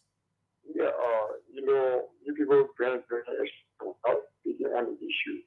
What we are late is that we are not seeing no impact because the decision-making process is being slow and poor. Our government need to do something for us. Some of us were physicians, but we saw reality and we came back with the Unity Party to see to the program making changes. But right now, the country is getting more tolerable and there is no depth to see every decision. Okay. So you could prosecute some of the corrupt leaders, but we are not seeing this action. It's very poor. So Thank you very much. Thank you. Thank you for calling. Let's take this next person. Hello. Good evening, good evening, CEO. Good evening, Dr. Francine. My name is Daniel, the calling from Banga City, Bonkane this evening. You're welcome. Let's hear you out. The CEO, we have a whole lot of evil genius in this government. The president needs to be careful. Those guys were planted in this government to destroy this government so that the meaning of the rescue mission can spoil. They are high up to now. They don't even recognize him as president. So you need to be careful and get these guys out. So you are getting in the street, telling him to demand that they get out of this government. Because Liberians suffer. When we were in, it was not government. It was a dictatorship. People couldn't move freely. They couldn't talk. Now people can express themselves. Thank you very much. Thank you. Let's take this next person. Yeah, our fourth caller. Hello. Yeah, hello. You're live. Go ahead, please. I'm calling from Go ahead, Bill. I've been one of the southern listeners on the television station. So I want to say to the CEO, if the government fail, if people are from the diaspora, made the government to pay because they doing the campaign into the brand people that area state and the government will be elected. They want to close their radio station and I there. I encourage some other very vote for the government. So please, those are from the diaspora, please work for us. Okay, thank you. All right, it's 077771075 555 Hello. Hey, let's jump into it. Dama, begging you, we'll take after 1 hour. We will come back to the folks. All the guys are gearing up. They are popping up. We're ready to rock and roll.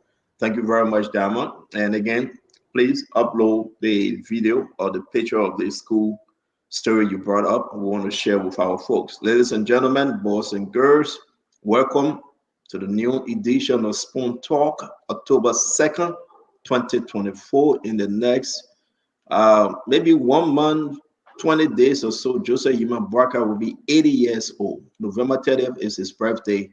He will be 80 years old. So as we come up to that birthday, I want to remind every one of you, each and every one of you, we got work to do. Let me ask the set for their own intro and we get into the program. Dr. Richardson, please go ahead, ma'am. So I'm actually upset and saddened and have a range of emotions going on right now regarding the schools in Riverside. I saw the pictures. I kind of had those pictures and saw them a while back. And I think my emotions were just stirred up again when I heard Diamond tell us that the only thing this representative could do was to donate benches and a chalkboard. And rightfully, one of the callers said that is outdated.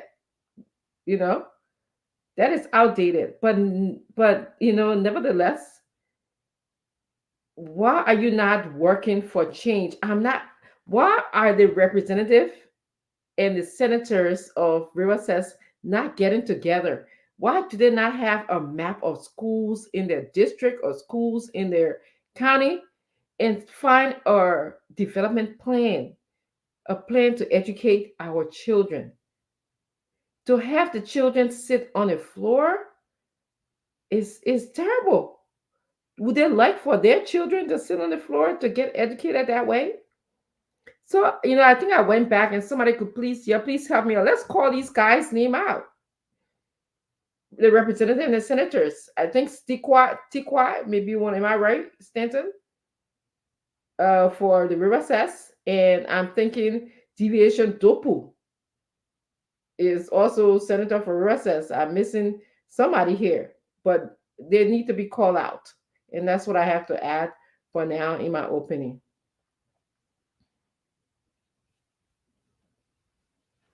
I'm sorry, Dr. Richardson, I was muted. Yeah, it was still Tikwa, how you call it?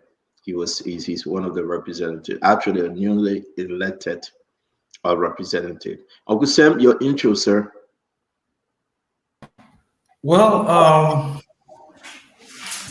what else is new, Stanton? It's just the SEMO, and I mean, I've been talking to members, some people within the Unity Party who I'm close to, And they all have come to this consensus that the president needs to act and needs to act quickly. And his personal integrity and also the anxiety levels of the people on the ground and also within the diaspora, his supporters, they like basically and the patience is wearing thin. So it's left up with Mr. Boycott. He needs to do something. He needs to do something dramatically, and he needs to reassure the Liberian people, his voters especially, that he's the man of action. But so far, not enough has been done to to assure his supporters and the country that he's the man that he can act. So I hope and pray that he can act, and he can act in an expeditious manner on some of the outstanding issues, especially the FDEA. Thank you so much. Thank you very much, Uncle Sam. Dr. Bopler, please.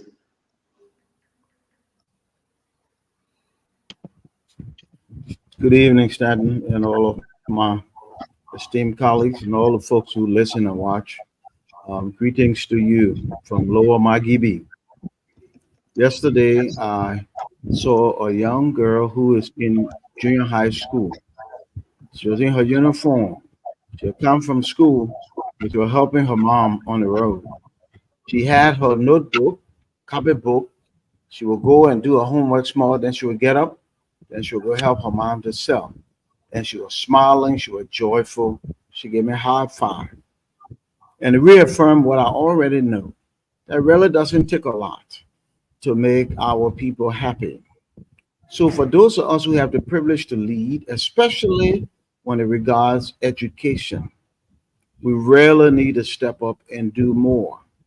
Because if we do more, our students will do better. And our students do better, the nation will be better. Stop making excuses for why you can invest more in education, when in fact, things like trips is money on demand. Always have that money. The children don't require a lot. We need to do more. This young lady was joyful, even though she was selling, she was doing homework, helping her mother.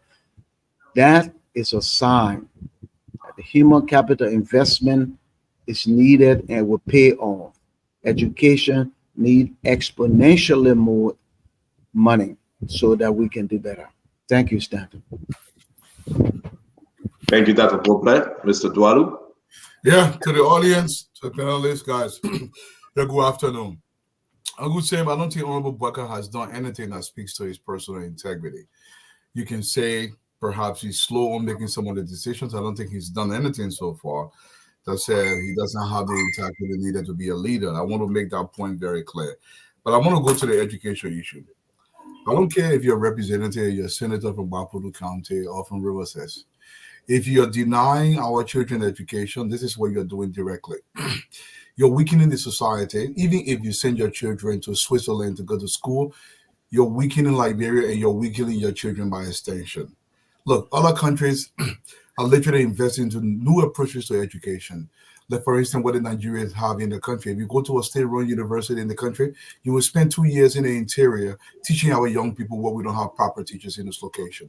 What they have done in El Salvador and Colombia, they build these hostels, or you call them small motels along government schools in the interior. Somebody can go there for 1 year or 2 years. The government pays them because you went to a state-run university and we sponsor your education to help teach in the rural areas.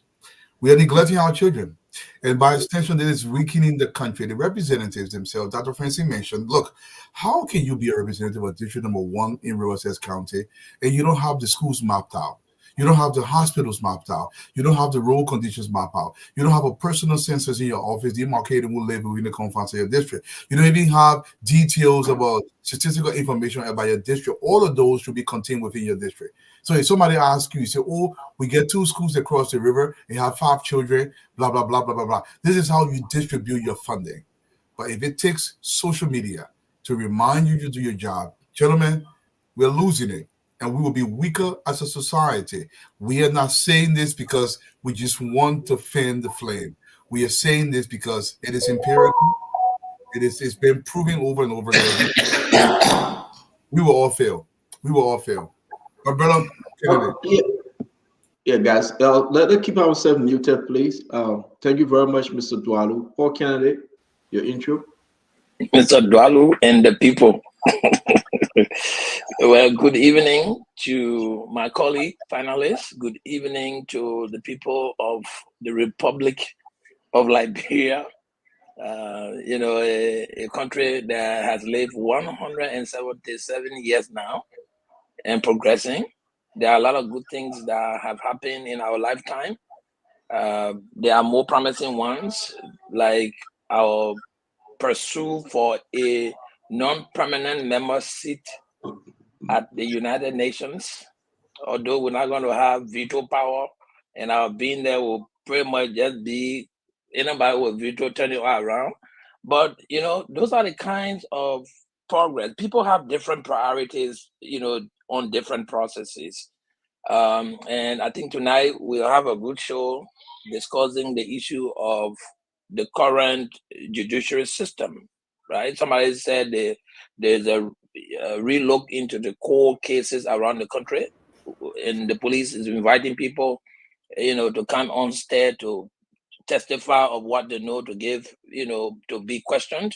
I think it's a very good thing on our law. I mean, for people to go in and be questioned and looked at what's available, how they are attached or not. But I also think that when Dwalu talk about people not investing in the school system is weakening the country and weakening their children, I don't think that children's been weakened. It's orchestrated that they want to keep a lot of the children uneducated, go and educate their kids so that their kid comes and succeed in leadership. The thing is a plan. It's a plan that when you keep the rest of the people uneducated and underprivileged, they're going to depend on the few of us who are in power. So when they are not prepared and they are not educated, their children are struggling, their children are not educated, our children will come and perpetuate leadership over them. This is what's been happening to the people in Bapolu. Some of us have to literally fight to break that chain, but we are not enough. How can you have a whole county like Bapolu with only 2 public high schools? There are private schools, like the Catholic schools and the Methodist school, which is like $150 US, which a lot of the people in the country cannot afford. So they look up to the public schools. Let's keep you on the intro. Only 2 teachers. Introduction. Tell Dwalu not to get on my nerves. Yeah, okay. You and Dwalu will have that conversation. So I think it's going to be a heated show because these things are really sensitive to us. And I put some pictures in the chat room, standing in front of a school that got 120 students with 2 teachers. Dead black school, mud house. But people are proud and calling themselves senators of Bapolu and representatives of Bapolu. You should be ashamed of yourself. But, it's a good show. Let's wait and hear what you have to bring out for us to discuss. Thank you very much. Again, Sondela Patrick, welcome, my brother. Your intro for today, we have put out the topic, and let's have a good show. CEO, it's important to emphasize that our country is bleeding.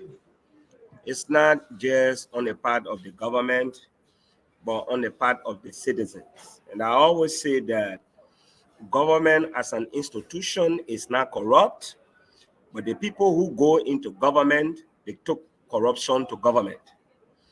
So we should begin to ask ourselves, for some of us who are Christians, Muslims, traditional leaders, all these people in government, they come from homes, they come from the churches, they come from the mosques, some of them are traditional leaders. So why is it that the government is corrupt? This is something we need to work on to change our mindset. I have always emphasized, Liberians only know how to vote. They don't know how to hold their leaders accountable. You always hear them saying, they want you letting the drink to all, I'm waiting for them. And says you know how to finish, they will come back to us. Yes, 6 years, it's very long. So if you wait for 6 years to pass before you make a decision to reject the person, to vote against the lawmaker, representative, or senator, or the president, you are going to suffer. So again, CEO, I think one of the things that is lacking is intentional, the refusal by the government to teach civic education in our schools. It has helped to prepare us to be sincerely ignorant so that when they are corrupting state resources, will not be very attentive enough to know whether they are exploiting us or not. So again, we hope that the few level-headed individuals will join us in this campaign to sensitize our people, to hold their leaders accountable. But again, Flo Lumumba said, Africans are not moved by ideas. They are moved by what goes in their stomach. And we saw that during the election. We will come here, we talk. It will interest you to note there will come a time when you hold certain people accountable, the very victim will come in their defense. And so this is where sometimes it becomes very frustrating. But it's a good show tonight. I saw your lineup already. If you need to draw your team, CEO, you are the coach tonight. So we're looking forward.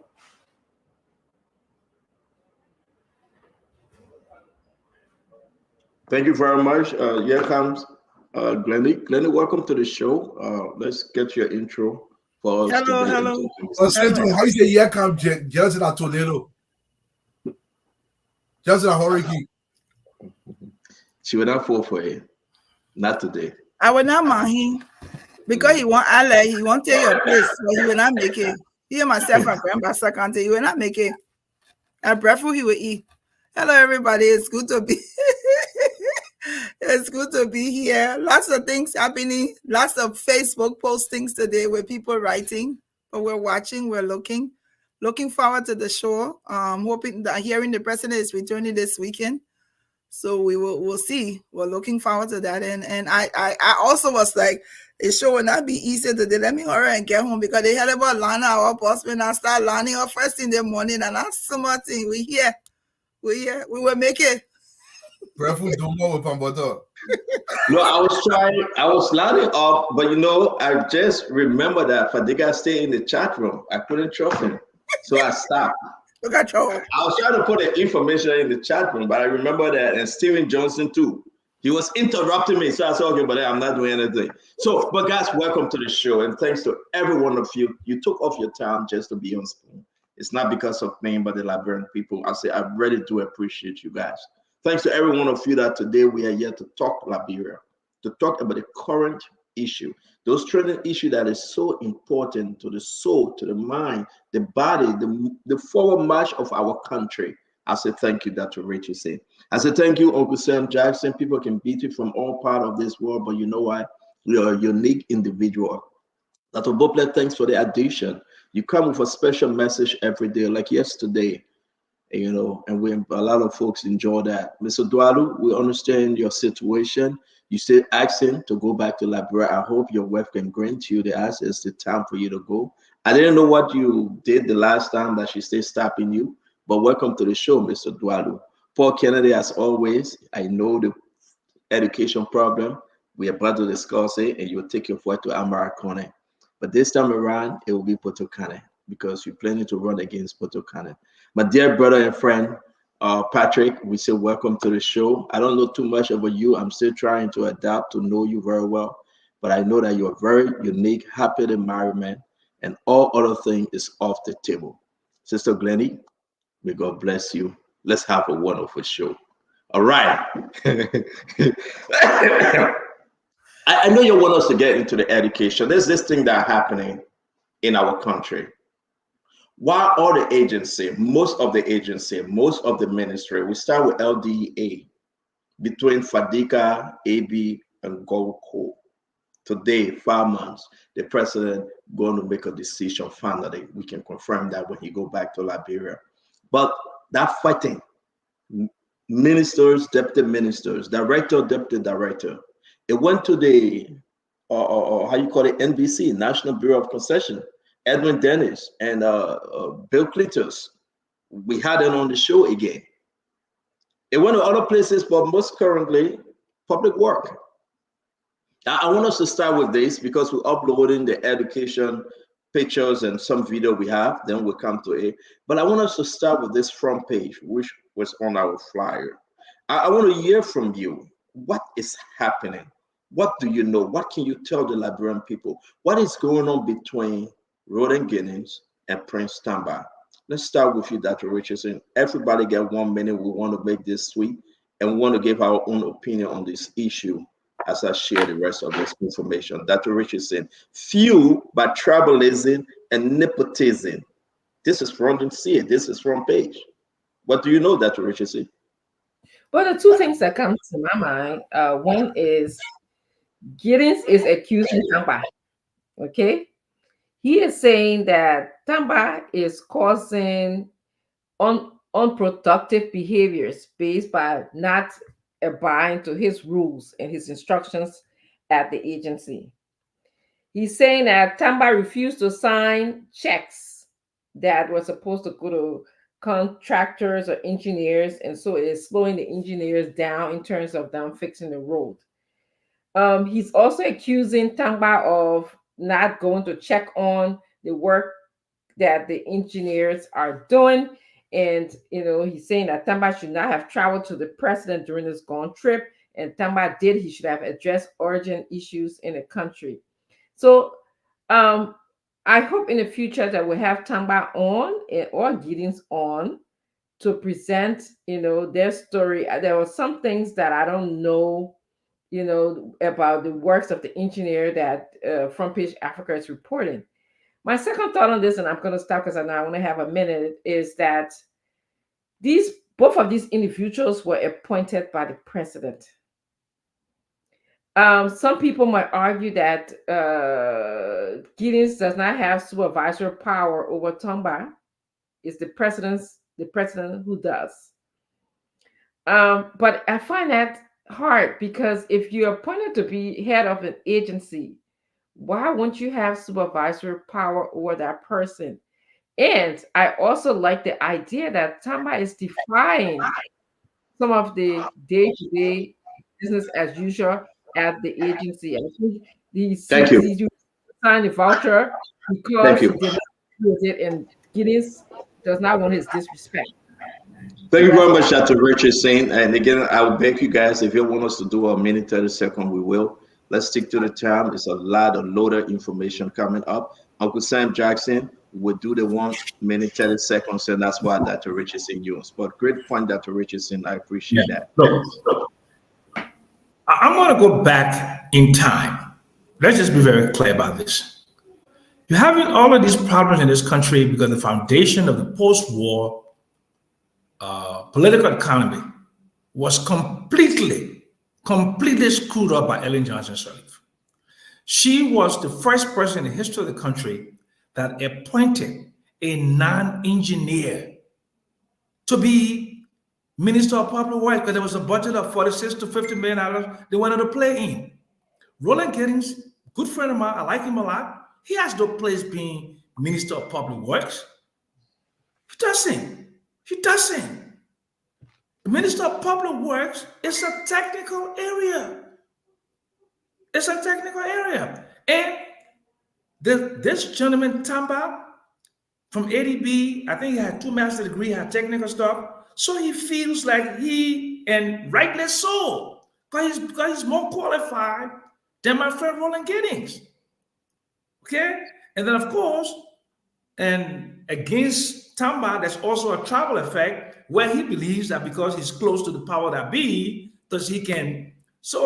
But this thing, the foundation of post-war democracy and our political economy is completely screwed up. And that is the reason why when you guys said rescue the country, I was happy. God was talking about something transformative. And let me just answer Dwalo quickly. Why you said President Boyka's personal integrity is that his personal integrity is at stake when he goes to the UN and gives this great speech, topical about drugs, that he's doing something significant about drugs, and that is not measuring up to what is happening in the country. So we'll come to Uncle Sam. We'll come to the drugs issue. We gotta go, Uncle Sam. 1 minute, Every 30 time I start seconds. hating Thank you, guys. JB, you won't shut me up. It's okay. Well, you can say that, Uncle Sam, but we gotta do time because you know why? We have many on the show. Let's just stay. You can talk about JMB within your 1 minute, 30 seconds. I really don't care, but you don't use your 1 minute. I'll be like funny guy. I beg you. For the guy is saying we wish him well. Dr. Bople, the issue about public work, sir. All right, let me count on Mr. Dualu. If Dr. Bople come back through his connection, we'll bring him. Mr. Dualu, the issue about public work. I'm going to say this, and my brother Kennedy, you're right. You made some salient points, and I have to revisit. And I will concede that point to you as it relates to the education. But let me say this. Look, Stanton, we need to stop this. I'm not going to lean on the tribal lazy issue, but I want people to understand that if a man has an agency, any insubordination weakens that agency. It is not about whether Giddings is qualified or disqualified. Giddings is an educated man. I don't know the man. I never met him in my life, but I'm pretty sure Honorable Buckeye is not just going to put Giddings there when he cannot do the job. A manager can take over the Ministry of Public Works. You don't have to be an engineer. However, his subordinates can be engineer. But here's the second thing I want to stress here. Tama cannot in any way, even if he has the right to disagree, and Giddings should not find Tama disagree as something meaning it's an automatic insubordination. I want people to understand this. Automatically disagreeing with your boss is not automatic insubordination. It depends on how you do it. Now, if he's instructed to do something he believes it's done the right way to be done, I'm pretty sure there's an in-house way to address this. But if Tama is flagrantly, literally disobeying his boss, that is insubordination. It should not be tolerated. Giddings runs the operation at the agency. If anything happens, it falls on Giddings. Tama cannot be underneath Giddings and going around and doing things that is not uplifting the agency. It is counterintuitive, and I think it should be addressed aggressively. Thank you very much, Mr. Dualu. Paul? Look, CEO, let me tell you, right in Ghana, Kwesi Amokwa Atta is the Minister of Roads and Highways. He's not an engineer. He's a businessman. In Nigeria, Babatunde Fasi is Power Works and Housing. He's also not an engineer. He's a lawyer. In South Africa, where Uncle Sam sits, Patricia Delay is Minister of Public Works. She's also not an engineer. She's a politician. The minister is an administrative position. It's not a technical position. Y'all get that messed up. That's why all the health ministers in Liberia must be doctors. While the health ministry is not doing well in Liberia. Doctors, lawyers, most of them don't know how to run anything. They are practical people. The reason why you put the technical man as not as one of the heads is that collaboration. So Tama should not be disrespecting Giddings because Tama is the engineer and Giddings is not. Listen, when the two elephants fight anywhere, that the grass will always suffer there. What Tama and Giddings are doing at public work is affecting the Liberian people. They're not Tama and Giddings this thing affecting. This is a leadership issue. And I'm glad that this, somebody said the president will come back and take action. I'm glad that the president is coming back and these things will be brought to his table and he will sit down to look at it. When you are the minister, you are the minister. Or you can be 10 ministers and deputy ministers appointed, even a deputy minister who is appointed as the head of a particular unit. In America, they say assignment is greater than rank. You should learn to respect that minister because he is the head. Tama, with all his background, I don't know any of them, with all his background, should learn to respect the hierarchy. Because when they be in this array, then we, the Liberian people, will have nothing done. So I don't want to support their, fight and whatsoever. Let them go and resolve it and get to work. They play muddy, the road back. To go to Bapuru now, it has become 4 hours instead of the 1 hour and 30 minutes, 2 hours used to take. So they need to put their house together and make sure that they stop fighting in-house and serve the Liberian people. I think this thing has to do with greed and insubordination. Thank you very much. Fidel Patrick? Yeah, CEO, I don't know whether people have read the historic nature of this Wahala. I think you share a couple of letters from the office of the president in the chat room. And I wonder Mr. Kennedy to have read some of those communications. One thing we need to understand in this country, many presidential appointees tend to follow by this idea of party line or party mandate. You know, they serve the president, they serve party interests, and sometimes they forget about doing the actual work. Mr. Tama worked with the African Development Bank for over 12 years as an administrator and engineer.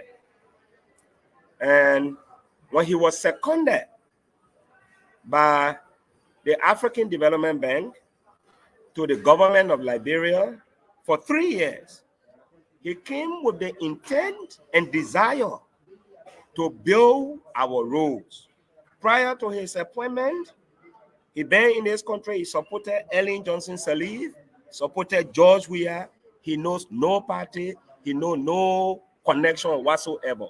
Not just in Liberia, constructed roads here, Sierra Leone, Gambia, and that of Senegal. If you see a technocrat who is more focused in doing things in line with standard, and other people, as we have seen in this country, they want to bring politics into a technical function, it becomes a problem. It's almost like you are not a nurse or medical doctor. You are telling a medical doctor or a nurse to do certain things. You can see the clash. But I think the bottom line is I have had an opportunity. I think CEO, thank you. You posted the communication. I think the Minister of Public Works was in complete error to have issued a warning letter to Mr. Tama. And many of us did not know about that. You understand? We did not know. If there's some deputies, but now you are come into the media. But I was long saying ago, what I would have expected when you have an issue with your deputy, the office of the president is open. You formally communicate, okay, communicate with the office of the president and meet Mr. President, the deputy is doing this, but this is what I think we should do, and I don't think it's in our best interest. But what I see here is a power struggle. Maybe the minister is feeling intimidated with a deputy because of a technical know-how that certain things needed to be done in line with certain technical principles, and the minister wants to use his authoritative power as the minister to make decisions. I think for me, it's not going to help. Let us read a suspension letter, warning letter, then we'll get the detail. I haven't had the time to read that. We'll read that, we'll know clearly. As I conclude, let me just conclude on this. In one of the accusations by the minister, he said, why Mr. Tama had to leave the work on the ground to travel with the president to Canada. Are you serious? The president communicated with the deputy minister that you should follow me to Canada. And this minister is questioning the authority of the president, and he has an issue about that. I think we got to be very clear. If he never wanted a deputy to go, he would have formally communicated with the office of the president. Mr. President, I don't think the deputy minister should go. I want him to stay. But the deputy minister is under obligation to work at the will and direction of the president. And the president say, follow me, he has no qualm, he has to go. And that's why the minister... Thank you very much for that, Patrick. Thank you very much. I know we're going to spend some time on this because I'm sharing with you guys the rest of the document. Let me bring in Glennie. Glennie, talk to us on this issue.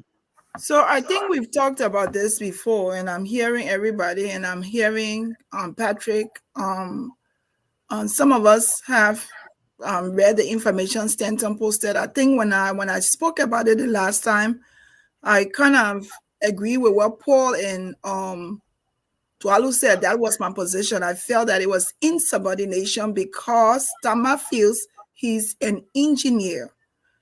And I also mentioned that the letter was not written by President Boyka. The letter was written by Grispe, and the letter did not include the minister proper in it to say, We are writing because the president wants your deputy to go. If someone is a deputy to somebody, in my opinion, and they're the lead in an office, you let them know. You cannot circumvent someone's position. You cannot go and say, you have a boss, so I'm not dealing with the boss. I'm going to deal with you, the deputy. And if they were working together, then Tama would have informed me that they wrote me, but Sylvester Grisby did not inform Roland Giddings that Tama was to travel. And when this thing came out, we spoke about it here where it said, well, and when they went and when Roland Giddings said no, Tama wasn't going, Sylvester Grisby, in terms, the response was the two of them would go. So, and this is the thing, I hear people talking about people don't have experience. Whether Tama knows how to build roads or build churches or whatever he knows how to do, we have to look at who has served at the Ministry of Public Works for how long they've served.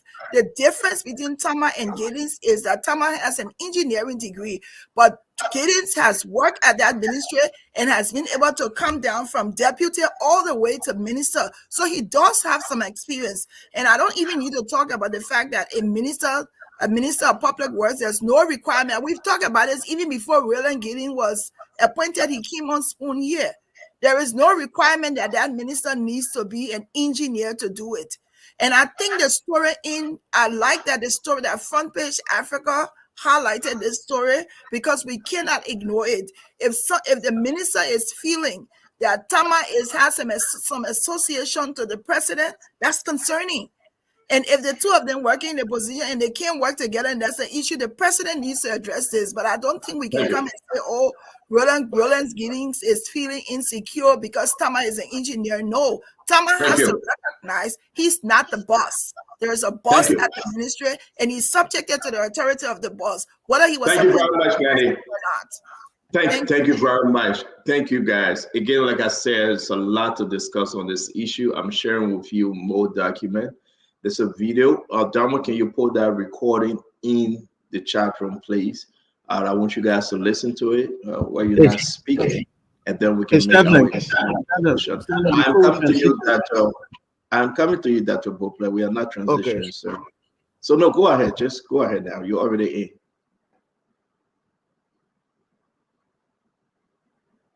Go ahead, Dr. Bopler. Yes, sir. Go ahead. Okay, please. Thank you. So there is this notion that to be the leader of an agency, you need to have a degree in that area. You need to be a technician. The truth is, the public work minister doesn't need to know anything about engineering.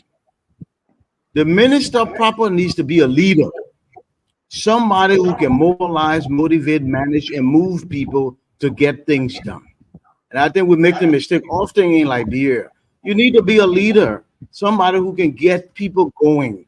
That your deputies will be your technicians.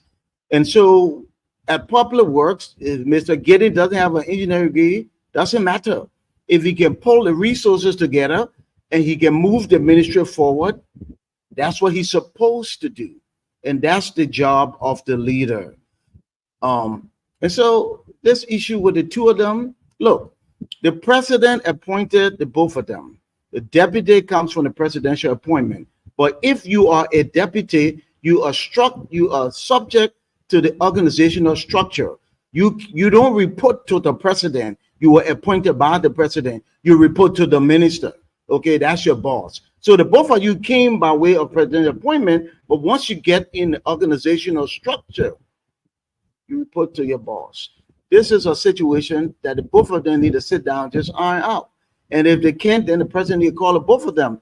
These kinds of things are distraction. Don't waste time. Y'all can't work together. We'll move the two of y'all. We'll bring people who can work. It's all these small things that creating distractions and causing this president in 9 months to deal with all kinds of things you shouldn't have to deal with. The president have to be decisive on these matters and move forward. This is a critical ministry, Stanton. We need roads all over our country. And then the top people fussing among themselves, guys, the ego tripping. We don't have time for that. Let them go do something else. Let's bring people who can get the job done. Okay, so again, guys, let's just understand. Let's go back. Let me ask any of you. if you can tell the Liberian people, what's the TOR of the public work minister? What is it? What's his function? I mean, what is the requirement as per the Constitution, as per whatever law out there? Uncle Sam, do you know Dr. Richardson, Mr. Dualo? So basically, let me say something. Let me say something quickly. People must compare apples and oranges. Those agencies, public works that my learned friend Paul Kennedy talked to, they have depth, D-E-P-T-H, lots and lots of engineers, lots and lots of institutional knowledge. So an administrator in Liberia, historically, the public works minister has been hands-on in the field, not in the office, because there was not enough depth to have the public works minister stay in the office. Historically, the Liberian public works ministers that have built the best roads, they have brought us to where. Yeah, but you're not answering the question, Uncle Sam. We got to go real quick. I'm just asking you. Must you, Uncle Sam? Ask me and I'm explaining. Uncle and then Sam, you shut me up. Uncle Sam, I beg you consider. But you asked me a question. No, Uncle Sam, I asked you a direct question, Uncle Sam. I asked a direct question. I said to you, I'm giving you it. I said historically. No, what the document said, not historically. I don't care what the document says. No, it's not about why you don't care. I asked you a direct question. We need to educate our fellow Liberians. In institutions that are traditions. I'm not asking for tradition and culture. I'm asking about the function, the exact TOR to that minister. Do you know? Don't tell me about history. Mr. Duado, do you know? I've said to you, I don't know, but I can give you the historical background. No, but that's exactly what messing our country up, because it was done wrongly, illegally. So you want us to believe that it was done. Therefore, we should continue on that track. It was done the right way because a public works, but having an engineer as head makes a lot of sense. Yes, that's not the argument. That is not the argument. Let me answer you. Uncle Sam, I understand what you on the road, you guys can roll that way. Doesn't matter with me. Let go in circle.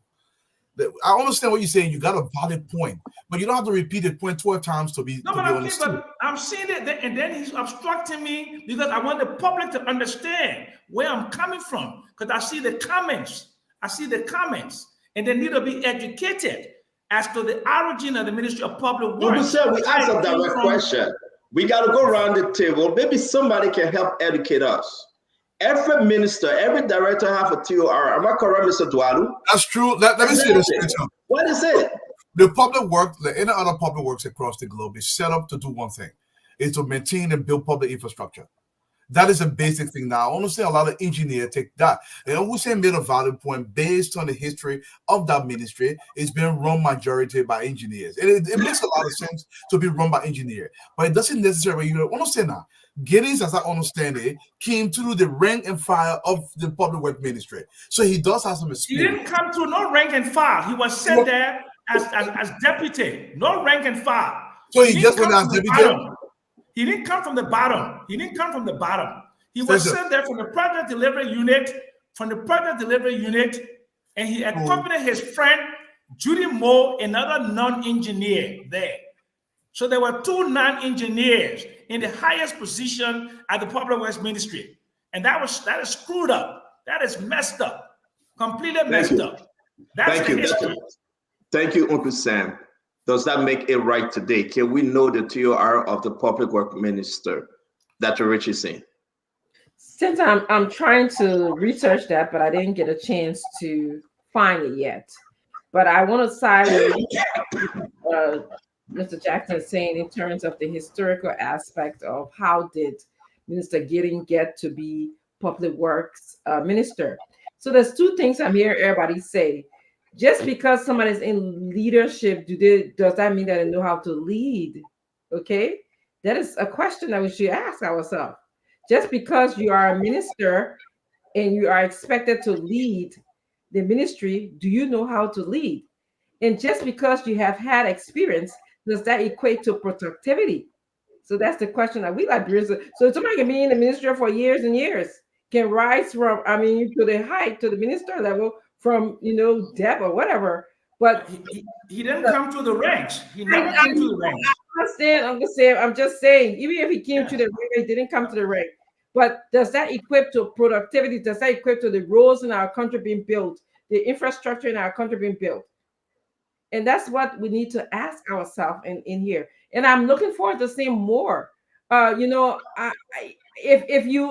this is a very complex question, a problem. Because I'm seeing that this Tamba man, he's into the field. He knows about the field. He has experience in the field. And I'm here sitting there like, if I know something and I've been told to do something wrong or to not do the right thing, and I know I have the experience, I know that I have the education, what am I supposed to do? Follow the wrong advice of somebody who don't know what they're trying to tell me? So it needs to be resolved. It needs to be resolved, and I'm sure it can be resolved.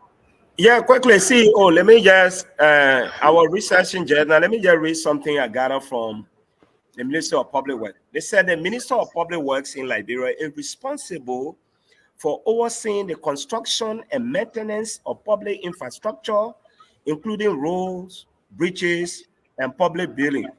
Their role also involves regulating zoning laws and supervising construction contracts. Then now, if you go to the requirement for the Deputy Minister for Technical Services, it says the Deputy Minister for Technical Services, their main role involves overseeing the technical aspects of public works projects, including infrastructure development and maintenance.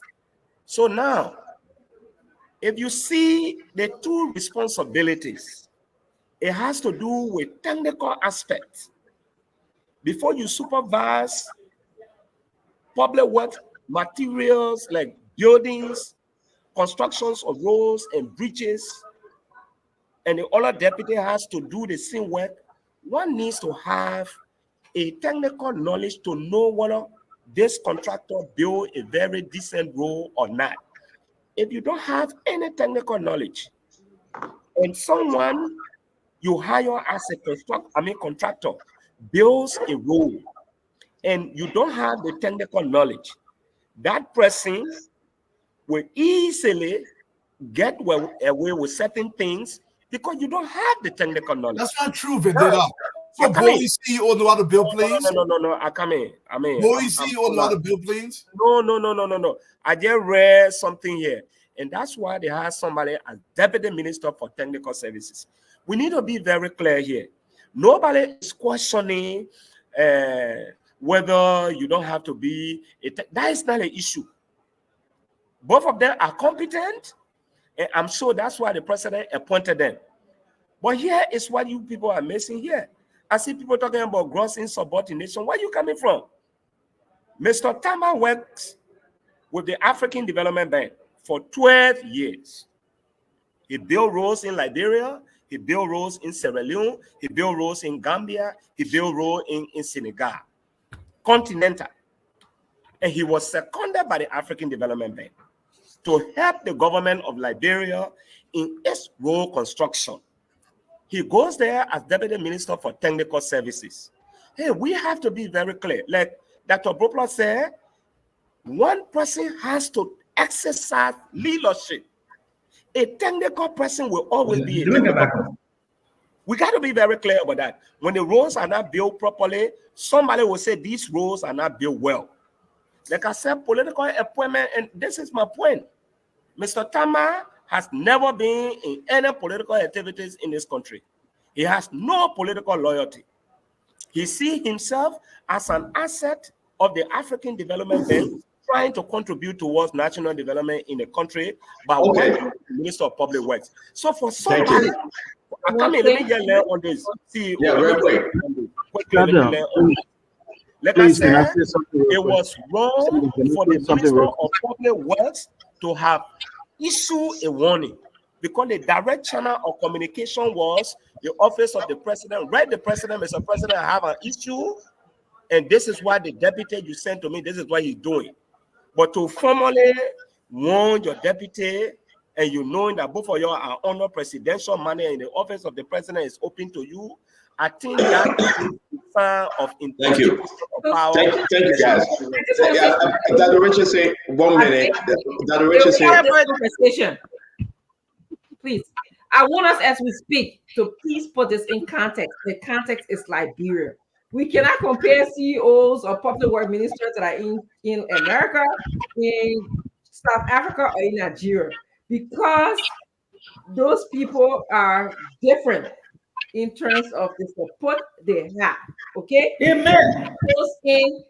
In Nigeria, the Minister of Agriculture or Public Works in Ghana, they have a lot of engineers to help support them. All right, the roads are different from the development is different from our country. Where they are, let's focus on Liberia. That's how. And they are members of parliament. They are members of parliament. They are members of parliament. They are members of parliament. Let me bring in Dr. Boplet. parliament. Thank you, Uncle Sam. Dr. Boplet, please. Yeah, please. Thank you, CEO. So again, I just want to emphasize, okay? Look, it's not every place where anybody can lead. The chief medical officer for JFK will not be a non-doctor. But the world's most renowned neurosurgeon, Dr. Ben Carson, was appointed as the head of HUD. You know why? Because at Johns Hopkins, he made everything better, everybody better. He led, and so he can lead at a HUD and lead that massive department because he is a leader. The point I was simply trying to make is this: the public work minister is not the person who go and inspect breaches. I'm sorry. The public work minister is the one who makes sure everybody in the Ministry of Public Work will do your jobs so the ministry is efficient, goals are met. That's all I'm saying. It doesn't apply every single place, but most of the head of agencies need to be leaders. Anthony Weeks was there. She was also a finance. Where is she not? She's not in a civil engineering place. So you need to be a leader. And that particular ministry is so massive, you need leaders. And then all of the technical people and they need to work together. If they can work together, then the president need to let them come. Okay, guys. Paul, let me go to Lenny and I'll come to you. Lenny, you got something to add? I just wanted to say that every adult here on this platform is speaking based on their opinion. No one's opinion is going to supersede the next person, or no one knows it all, or their explanation makes it right because they're saying it. And I'm going to stick to that. I think that having been in supervisory role, what I see here, there's some degree of insubordination going on, and that's my opinion. And I can say that someone else doesn't want to say it. That's how you see it. I see it this way, regardless of who appointed the two of them. If the minister of state wrote the letter to Tama, he should have ensured that Roland Giddings was on that letter. Giddings was not on the letter. And so for me, seeing that, let the public work minister know. Now, whatever else is going on, they need to be able to work this out because this does not look good. And we can't keep looking at people forgetting experience, forgetting whether they work in this role, is what I'm saying, because they have this degree, so they're better than other people. That's not how it works. Thank you very much. No, guys, no, I'm begging, guys. I know everybody will speak on this. We have to move. No, I just wanted to clarify. Let me go to Paul Kennedy. No, let me go to Paul Kennedy first. I'm begging you. Paul, you got 30 seconds. Thank you, CEO. Look, in addition to all of the things my brother Vandela read about the function of the minister, one thing I did not hear him read was the policy and strategic function of the minister.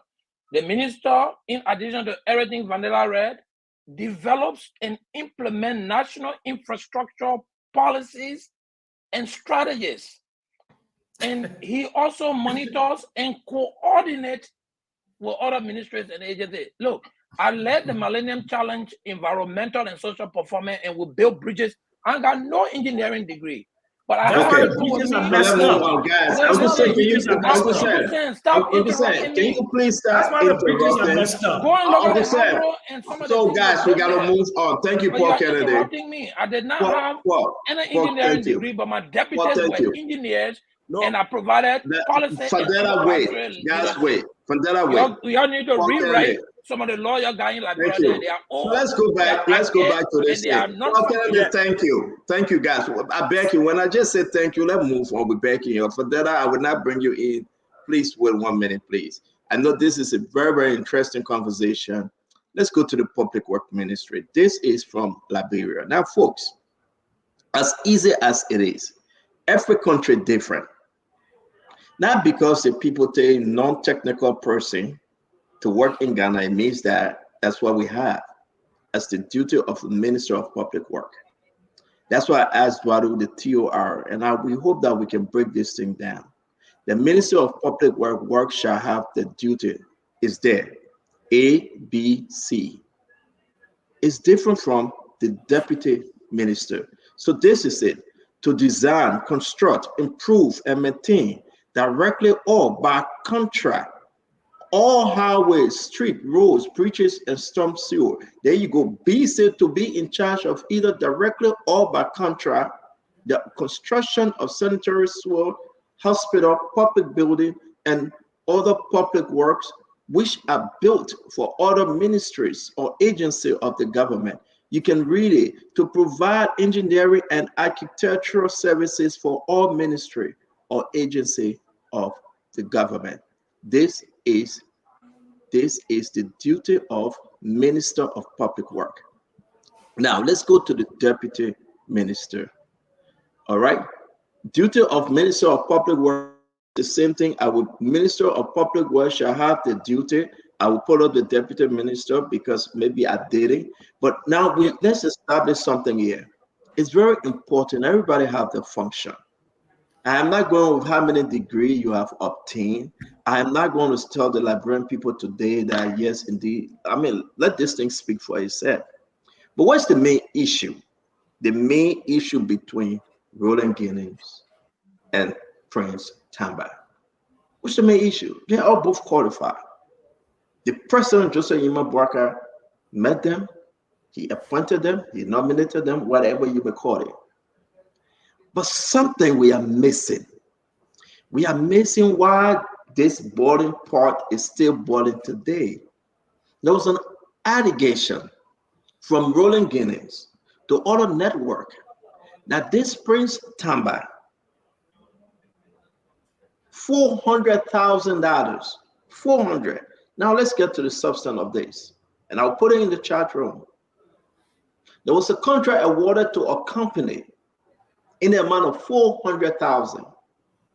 And Roland Guinness is saying Prince Tamba took some of that money and he awarded some of the money to the company. One, we can go through this letter, the warning letter, for you to see. It's all in the chat room. Official warning, stagnation of ministerial operation and insubordination. One, your refusal to complementarily sign and subsequent seizures of voucher intended to timely disburse funds for a select team of engineers independently verify works done within the 100 days. Let's talk about this one thing first. He have given, and he said, I'm going to give you a warning letter because you refuse to sign on those vouchers for the engineers. You're the technical man, but you're not signing on them.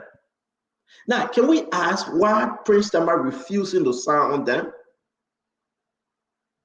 And that's why let's just forget the education, forget the TOR now. Let's come to the substance, Mr. Dwadu. We'll come back to Dr. Richardson. It's on the document written to Prince Tamba, the warning letter. You refuse to sign. Not me saying that, my fellow Liberian, it's right here. Your refusal to complimentarily sign and subsequent seizures of voucher. He only refused to sign. He refused to turn the vouchers over. It's in the chat room, Mr. Dwadu. What say you on this first point? So refusal to complimentarily sign. Let me say this. Just because Minister Tamba refuses to do something, that does not necessarily mean it's insubordination. That has to be clear and established. Now, if Mr. Tamba is refusing to sign, he must give a legitimate reason as to why he's not signing. But if he just seizes the voucher and the voucher just sits there, he's stalling the process. He must give a reason. Now, just because it's already been signed by the minister, it doesn't mean the deputy minister has to sign it. But Tamba is on an obligation to state to the ministry and to his boss as to why he's not signing that document. Because if he doesn't sign, it doesn't hasten the process, it stalls the process. And that is legitimate from his boss. Reasons must be given. And we need to see that reason. Okay. Let me go back to Dr. Richardson, Uncle Sam. Guys, let's make this 1 minute like Eduardo, please. A lot of people want to talk. We got Asiba in the back. We'll be bringing on. Dr. Richardson, you read the document. There are 5 to 8 bullet points that Roland Guinness pointed out. What say you? He's holding back on those documents. He's holding back on other issues. Roland Guinness is accusing him. What say you? So I think it's important to hear why Prince Tamba is refusing to sign. Okay, perhaps maybe in his review of the documents, he's finding that the contractor didn't do a great job for Liberia, or maybe according to his knowledge of construction work, it was not according to standards. So maybe that's what he's thinking. I don't know. I'm just speculating here. And so when he sees something that is not correct, that is not appropriate for our country, Liberia, and he signs on it, it makes his judgment, his clinical expertise questionable. Because at the end of the day, he is the one signing on the voucher. When I sign a voucher and paste I am agreeing with your work. I'm saying it's okay. So at the end of the day, his expertise is questioned, his professionalism is questioned, his knowledge and experience is questioned. So he needs to tell us why he didn't sign the voucher. So I think you're coming to the point that so many people raised when we were having this conversation. They're saying he's not signing on it because the work that was done, he wasn't part of it. Is that a unique argument, Uncle Sam? The reason why Prince, the deputy, is holding back, Uncle Sam? You're muted, Uncle Sam. Before I answer that, now you put the executive law out, which clearly says that the minister must be an engineer. Dr. Anthony Weeks was a civil engineer. She was a civil engineer with a PhD in environmental engineering. Let's just be clear about that. Second thing, Prince Tamba, the man that I don't know, but whose reputation has preceded him, will not sign on a dotted line on the payment of 22 million, I don't know how much, to build muddy roads in a dry season that will be compromised in the rainy season where people are passing through Ivory Coast today. That's why he didn't sign. That's why he didn't sign. It's simple.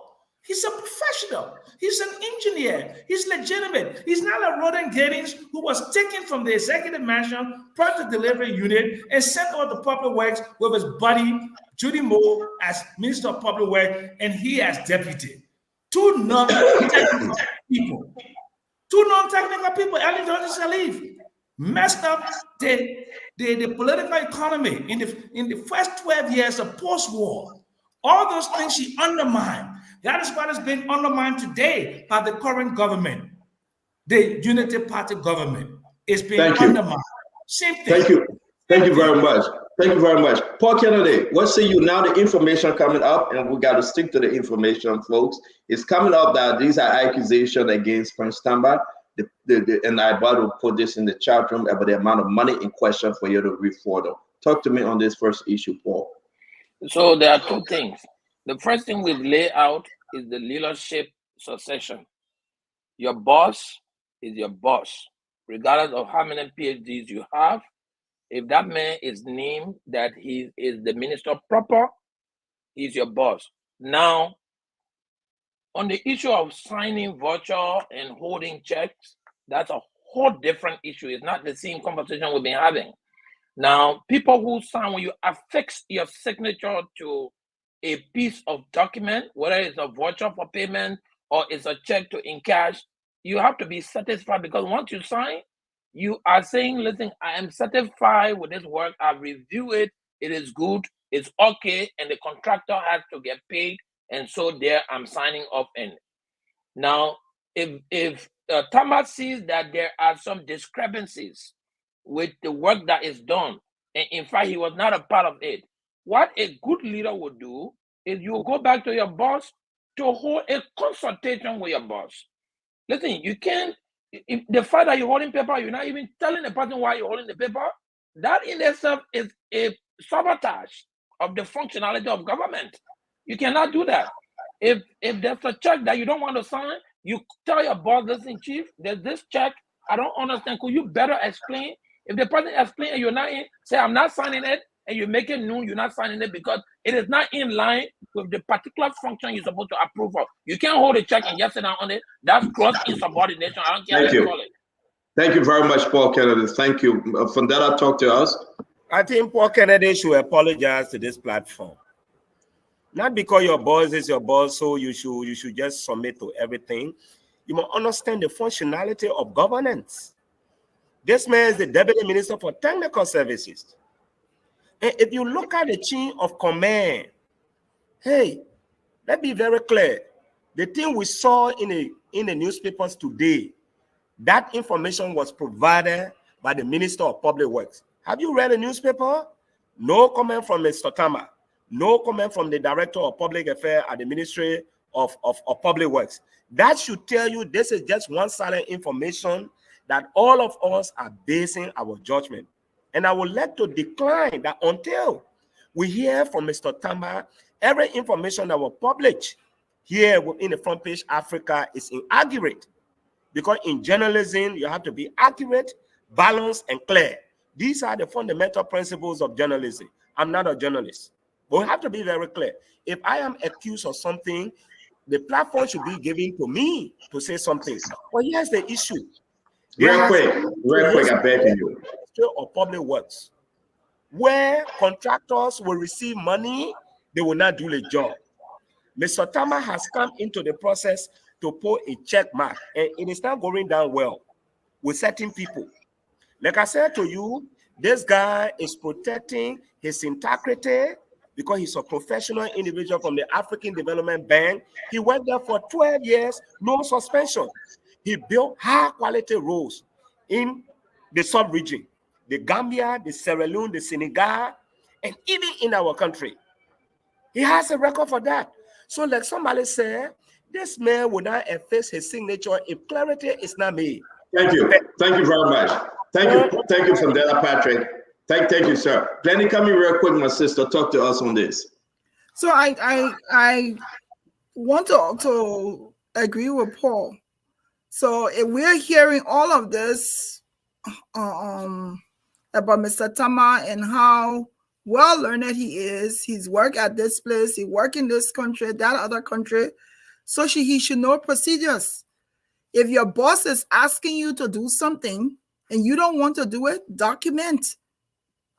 Go to your boss, write a response to him, and then whenever there's a write-up, whoever is writing that person, or there's a statement from at the bottom or wherever, the person has an obligation to respond to the write-up. So if Roland Giddens is asking him to do something, why haven't we heard it? Then we're being lectured about what journalism is here. Tama is in Liberia. Tama, I'm sure he watches Spoon TV. He could have sent information to Stanton too if he wants the side to be told. This is not the first time we're talking about this story. So no one should go to him to ask if he wants his side of the story to come out. He should put it out there. Also, he should counteract the minister. Thank you. Thank you very much. To go and invite him to come and tell his story. Thank you very much. It. Thank you very much, Glennie. Dr. Bokle. Look, I don't have that other side of the story that my friend Mr. Patrick was talking about. So I really can say the deputy may have not signed on because it may be a matter of technicalities, so I don't know why. I think it would be good to hear that other side. What I do know is that in organizational management, you are responsible to account to your supervisor. Now, your supervisor do not ask you to do something that is that violate the ethics of your profession. Glennie is a nurse; she knows that. You can't ask a person to do the oxygen a certain way, you know, it will be the other way. So we don't know. It would just be nice to get the other side. From the surface, it just looks like insubordination, but I wouldn't say that because I just don't know enough. Okay, so thank you very much. I think most of the information in the chat room, and these are some of the allegations from Roland Giddings. Okay, we try making our way to Prince Tamba. We hope he can answer. But again, the president will be going to the country, and probably everybody is scaling back. They want to know, but how did this information get out there? That's the first thing. Is it Roland Giddings putting it out there? Is it Prince Tamba? Is it somebody from the ministry? But these information are disturbing. I want to put this up. This is from Roland Giddings, right? This is the first one. We have been informed by Minister Giddings, and this is straight up, right, that you influenced the award of a 100-day deliverable road contract to a Liberian contractor, that a bank account using the contractor's company name was created, but excluding the contractor as secretary, and had a part payment of $400,000 paid into said account. Now, we dug deeper into this. Roland Giddings is informing somebody, and that person is asking for answer from Prince Tamba. We have been informed. Talking about 400,000 here. Let's go to the next paragraph. When the money hit, we are gathering that you took 370,000 for yourself and gave the contractor only 30,000. Aha, we getting somewhere. The contractor confessed that he used 15,000 to hire equipment to do the road work. But unfortunately, the money wasn't enough. Under pressure from Giddings as to the slow pace of the work, the contractor, we have learned, has confessed and narrated what was unfolded. It's in the chat room, folks. We've read it to our audience. Now you listen to the messages being exchanged that Rich is in. 30 seconds, because I want to bring another information up, and I hope we can run with this one. What say you about this massive allegation of 400,000? That message is not clear to me. I'm sorry. It's not clear to me. So, but yeah, so I can't really speak to the message. What in the message is not clear? Roland Giddings reached out to someone asking the question to Prince Tamba. Prince Tamba, we have been informed, and the money issue is there. Now we are talking about why there's division in public work. It will boil down to money. It will boil down who have the power to sign on different documents. And by the way, I can announce to you, we spoke to that construction company, and the version of the story to this message is different, and we will share it. So we spoke to the company, all right? We asked the company, these allegations, are this true, Uncle Sam? And their whole story is different, and that's why we are coming to. But what say you if you have nothing, Uncle Sam? This information, talk to me. So Roland Giddings has no business complaining to a contractor if something like that happened. What he should be going to is going to the authorities, the law, or whatever the channel of, or what do you call it, chain of command is. Okay, but going to the contractor and not confronting Mr. Tamba, to me, is totally it is not good practice.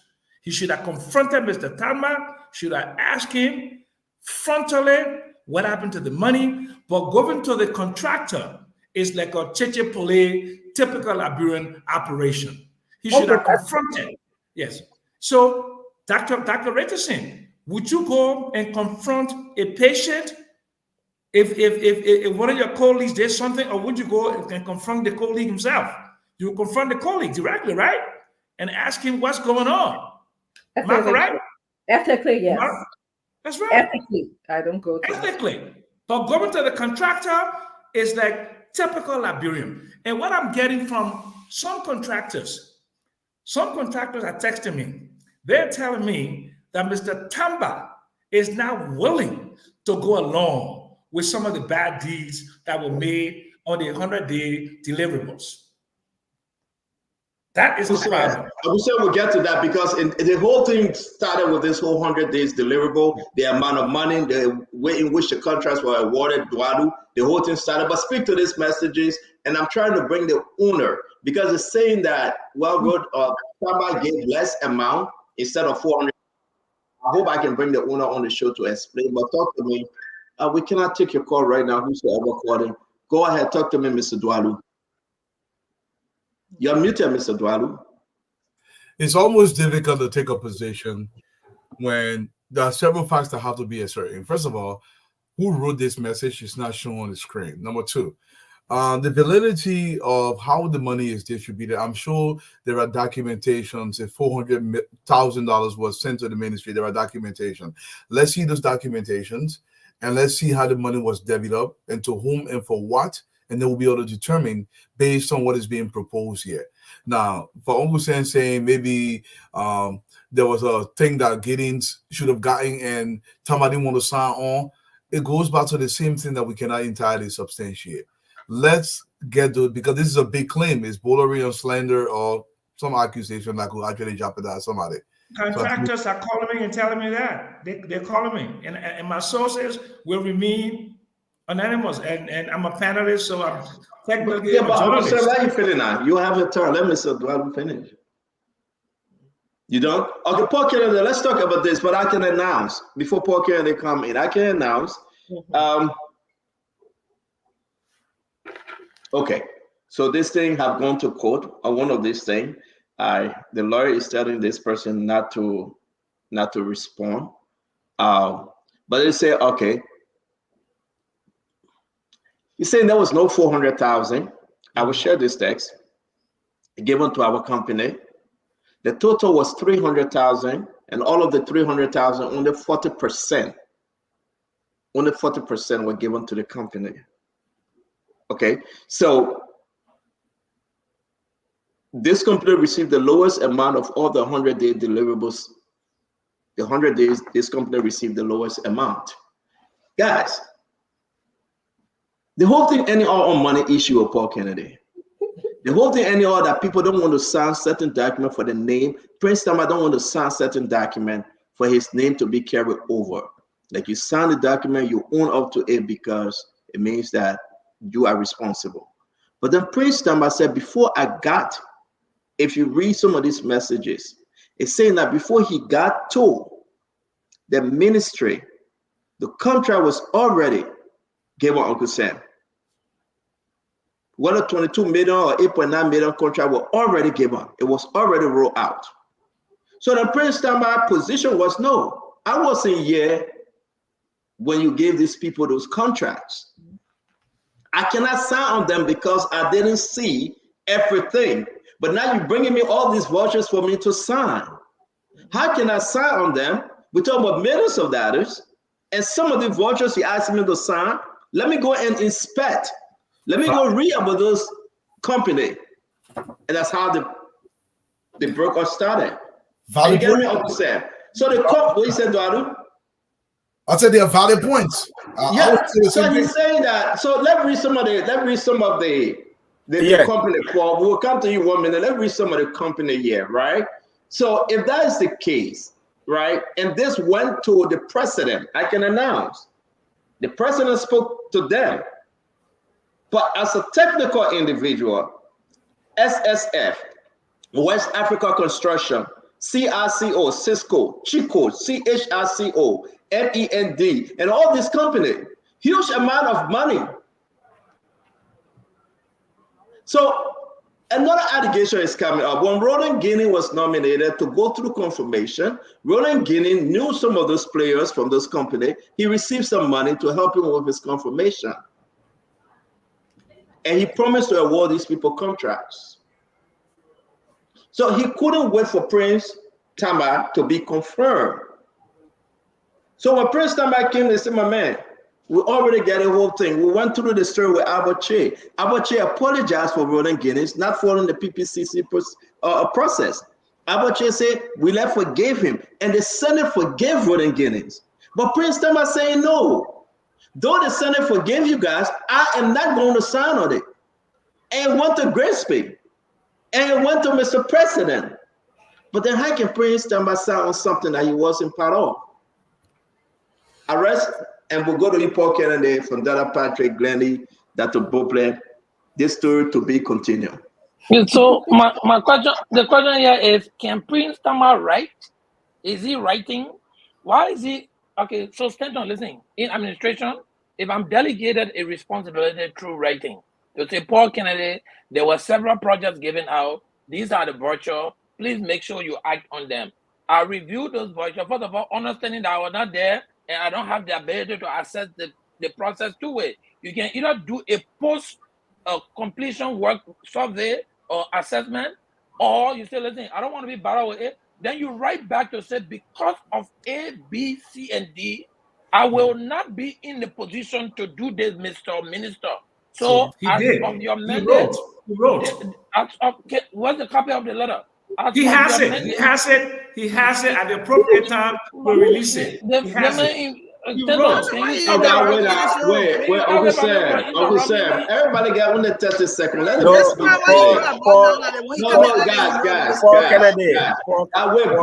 And for Dada Patrick, wait, I beg you, everybody, please let's mute. Paul Kennedy, go ahead. Go ahead, Paul. Go ahead. Finish in up. administration, you learn what you write covers you. And I hope that the Minister Tamba has been writing to his boss, because your boss sent you a communication that you don't respond to, and you just sit down and act and expect him to understand why you're not responding. That is a form of insubordination. Listen, these people are holding Liberia back, the two of them. They are not the most educated or the only engineers in the country. They bring confusion to public work and not doing our job. You change the both of them. Liberia is not one person farm. And I'm talking about private farm here or getting private farm. Two of them work for the Liberian people. They work and serve at the will of the president, but they work for the Liberian people. So if they have some disagreement in-house, the best thing for them to do would be to sit down and harmonize that, reconcile their differences in the interest of the Liberian people. If Tama thinks he can work with Giddings, let him resign and keep his professional life and report what is happening. Because the fact that he's not even reporting what is happening and just keeping and sitting over it is a problem. So when are they going to do our work? When one person feels that they're not doing it, they're going to keep it for the next 6 to 7 months to a year. When are we going to get rid of this so that we can start into moving Liberia towards the developmental agenda, towards the arrest agenda? You know, so I think it requires a higher leadership office probing into the matter to see what's happening between Giddings and Tama. Mr. Kennedy, I think I will keep reminding you that you need to apologize to your many listeners who have expressed interest in you over a period of time. You are not following. It's like you are sitting there because your boss tells you do bad things.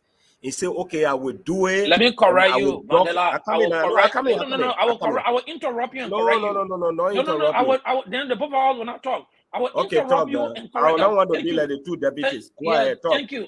You see leadership? So you are yield for me to give you a point of information. That's leadership. I am not in any way telling Mr. Tama to just go and sign fabricated paper or to be corrupt. That was not my statement, but that was you inferring. You're making me to think, you're making the people to think I'm supporting corruption. And that's wrong. I need you to correct that.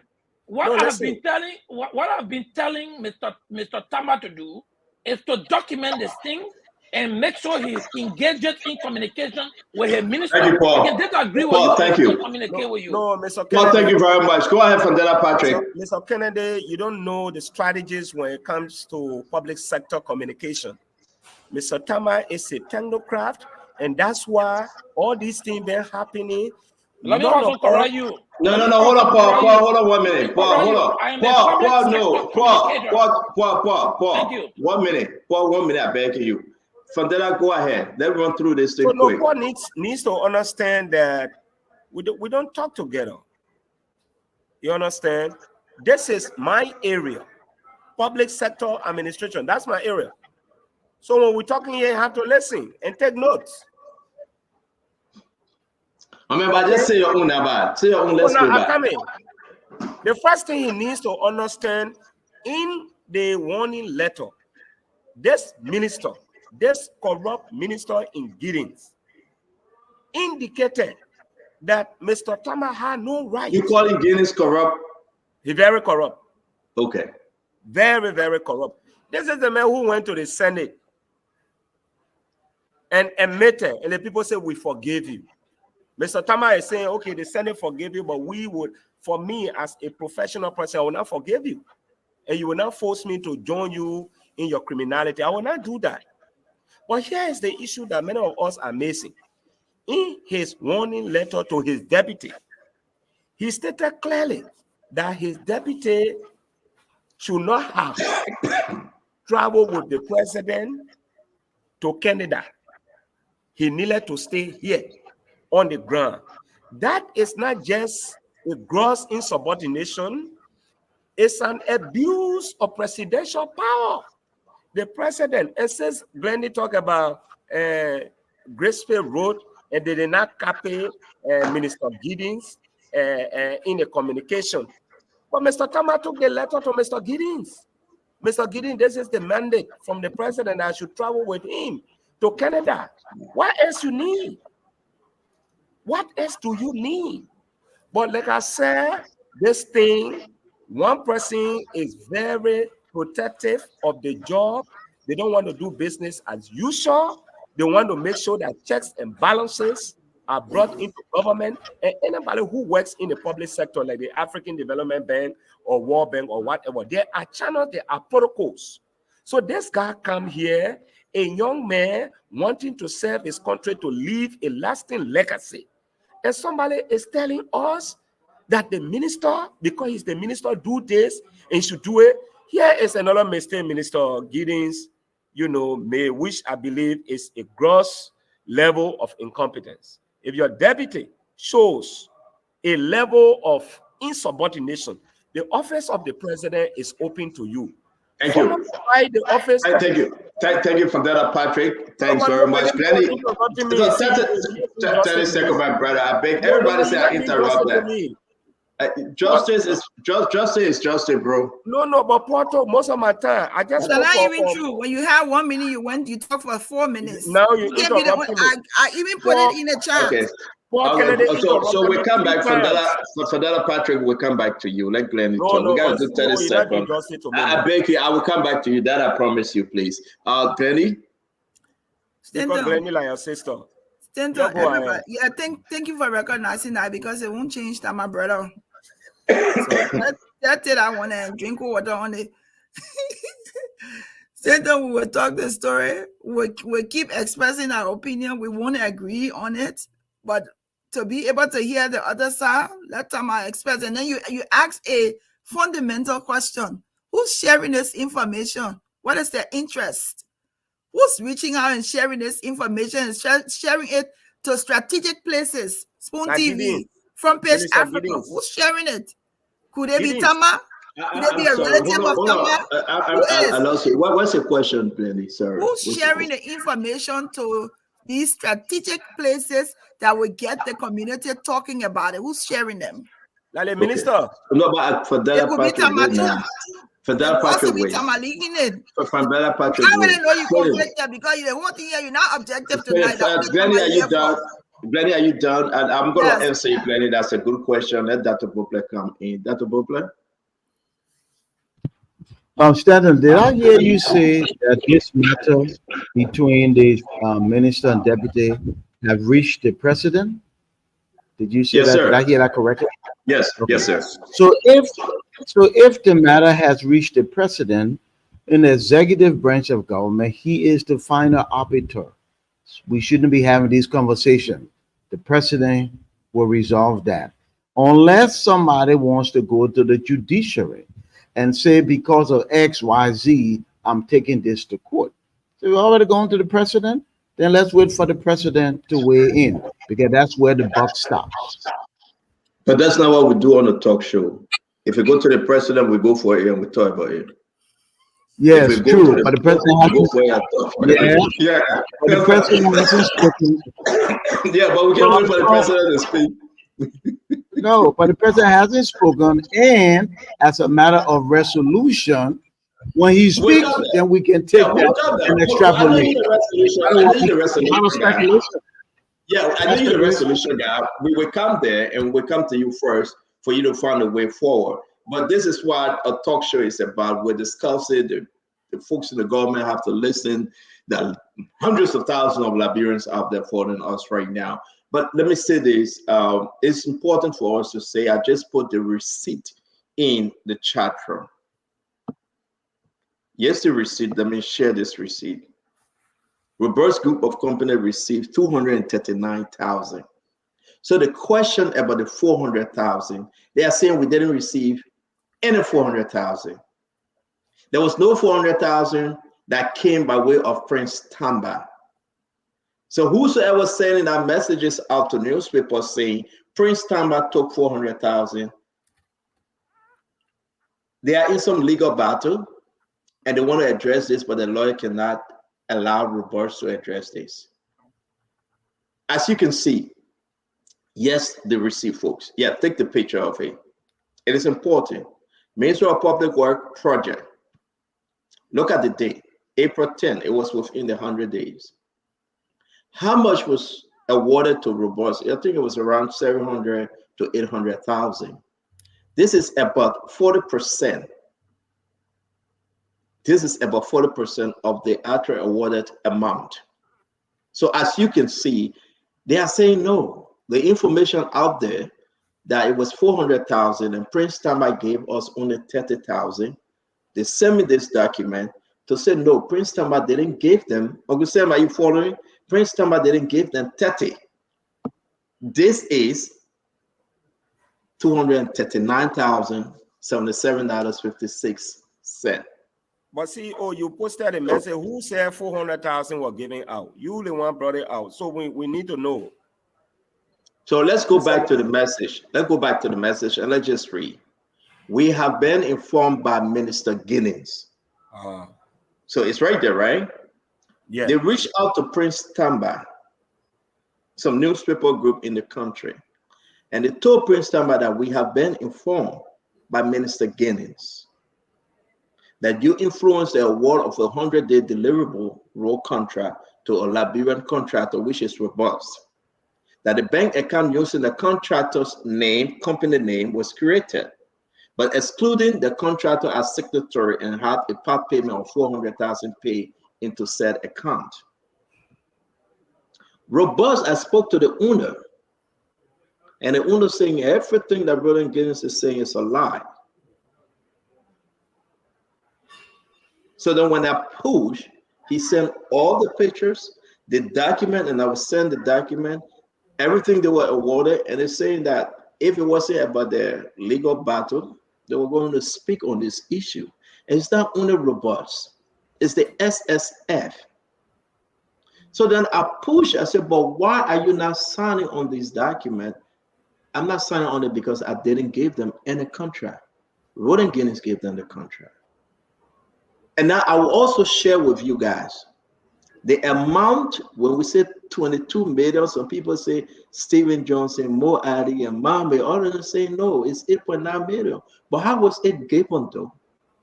Do you also know, with a condition, and this is where we're going to stop for now, because I want you guys to understand this story will continue.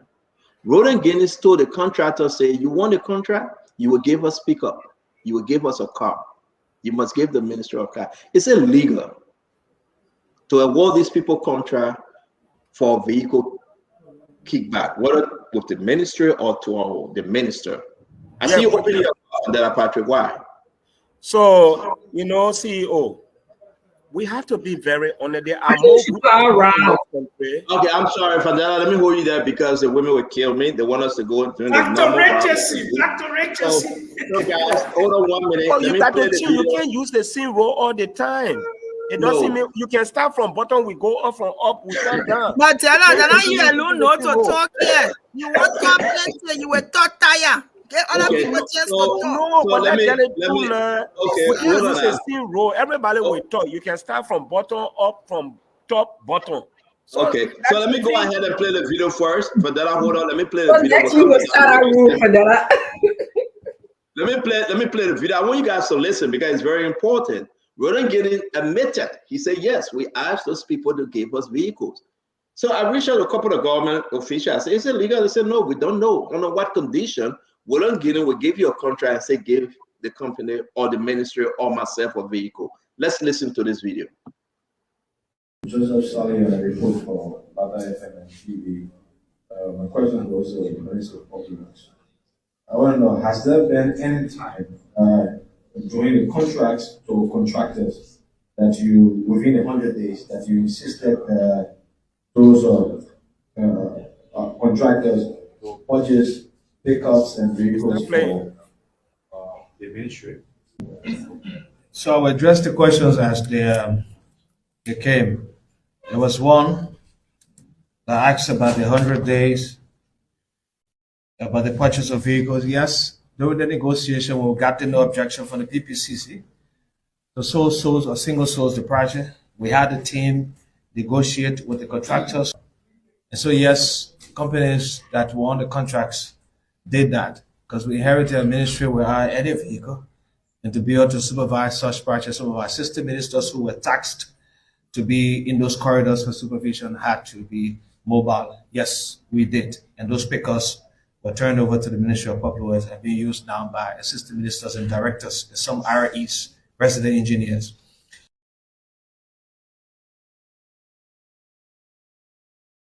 How terrible is that, though? How can one influence that? I would give you 2-3 vehicles, give me the contract. I will give you one, give me the contract. How terrible is it? What for the ministry, what for the assistant minister, but on a condition that the richest say you can get a contract for 1.2 million if you promise to give this back. Talk to me. Let's start with you, Dr. Richardson. So it sounds it's very corrupt and illegal to me. Pay for play. You give me something and then I give you something in return. That should not be the driving force in our government. It should be about development. Okay, that's what Public Works was established. That's the first thing I wanted to say. This sounds like pay for play. The second thing is that based on your message now, as you kind of unfolding the message, sharing the message with us, I'm beginning to see something that I didn't see in the first round about. One is, it appears that Tamba is arguing that he did not have influence over this $400,000 that is reportedly being said that he had influence over. Okay, he's arguing that the minister misinformed whoever that text was going to, misinformed people about this money business. And you're right, Stanton, this boils down to money. All right. Second thing that I'm hearing Minister Tamba say, okay, and I'm just reading through the tea leaves here, as my second daughter can say, that he was not there when these contracts were divvied out or when they were signed. And as a professional person, you don't want to take responsibility for work that you are not a part of initially. All right. And somebody is right. Tamba needs to come here. He needs to present his side of the issue. Yes, I understand he's being professional right now. He's not talking as Front Page Africa reporter because we didn't hear his side of the story. So, and I'm sure he's coming, knowing what I'm feeling right now.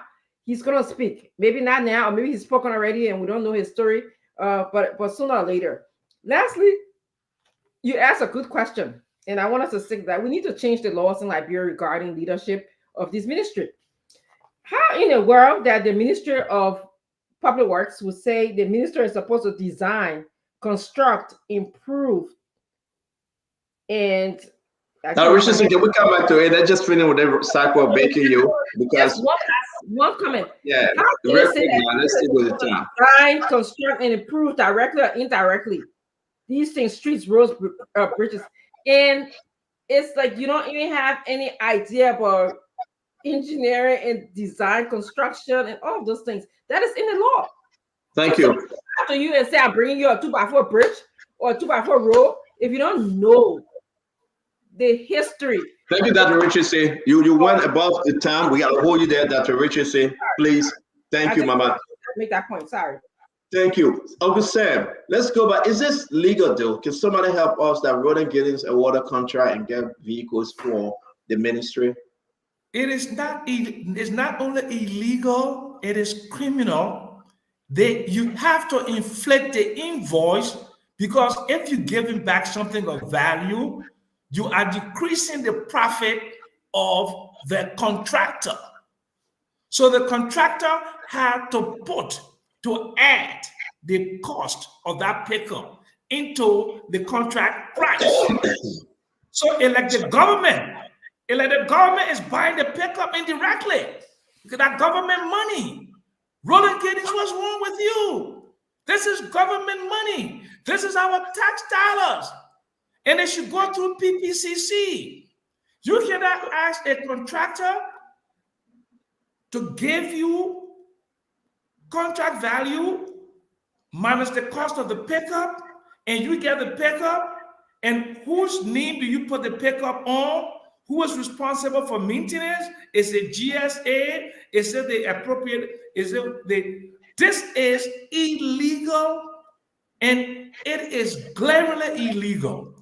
That is the reason why a lot of people believe that Mr. Giddings, who was taken from the project delivery unit at Executive Mansion, and his buddy Judy Moore went to the Ministry of Public Works for not to fix roads, but some other nefarious activities.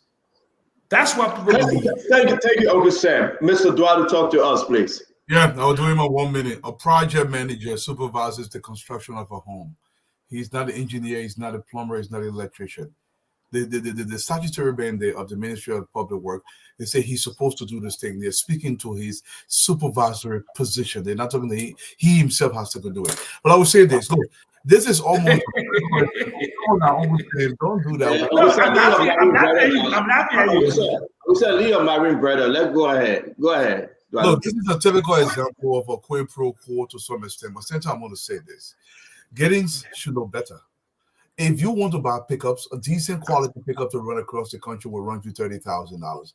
Take up $1 million for the $222 million and purchase the pickups yourself. You put the government in a vulnerable position if you're asking the entity that you're doing business with to buy pickups. It diminishes your position as the supervising arm of the government. That's exactly what it does. I mean, any common supervisor will understand this. How can you request something from them in order to do the job? Well, so let's be clear here. Let's not distort the truth. Giddings didn't say, I will give you the contract if you buy me pickup. He said, I requested pickups from them. I think it was after the contracts were awarded. Let's make that distinction. It is still wrong. I'm just saying, let's just think. Okay, thank you very much, Mr. Duarte. Paul Kennedy, we awarded the contract. What I'm hearing is different from, and I'm going to wait for the actual people, those people to come and speak, because the contractor, Mr. Duarte, they will speak. They are getting somewhere that they must speak, right? So some of them didn't buy a vehicle for the company. They say it was wrong. Like Roberts said it was wrong. I'm not going to buy you. I've never seen this before. I will not buy your vehicle. And then what happened with Roberts? After Roberts was saying no, getting terminated Roberts' contract. That's why you find them in court. I hope that make it clear, but I will share the rest of the information. Paul Kennedy, talk to me about this issue of so if the issue is in court, I'm not going to talk much into the nitty-gritty of the court, but under the International Federation of Engineering Consultants, FedEx, it is allowable, it is legal, it is right to consult a firm that comes and wins a bid, and you tell them as a bid requirement, you are going to buy 5 pickups for monitoring, for evaluation, and for the operation. And during the time of the contract, that pickup will be loaned to people from the Ministry of Public Works. And at the end of the contract, that pickup will be turned over to the Ministry of Public Works for use. It is legal. It is applicable. Can you find that for us? On a FedEx Yellow Book.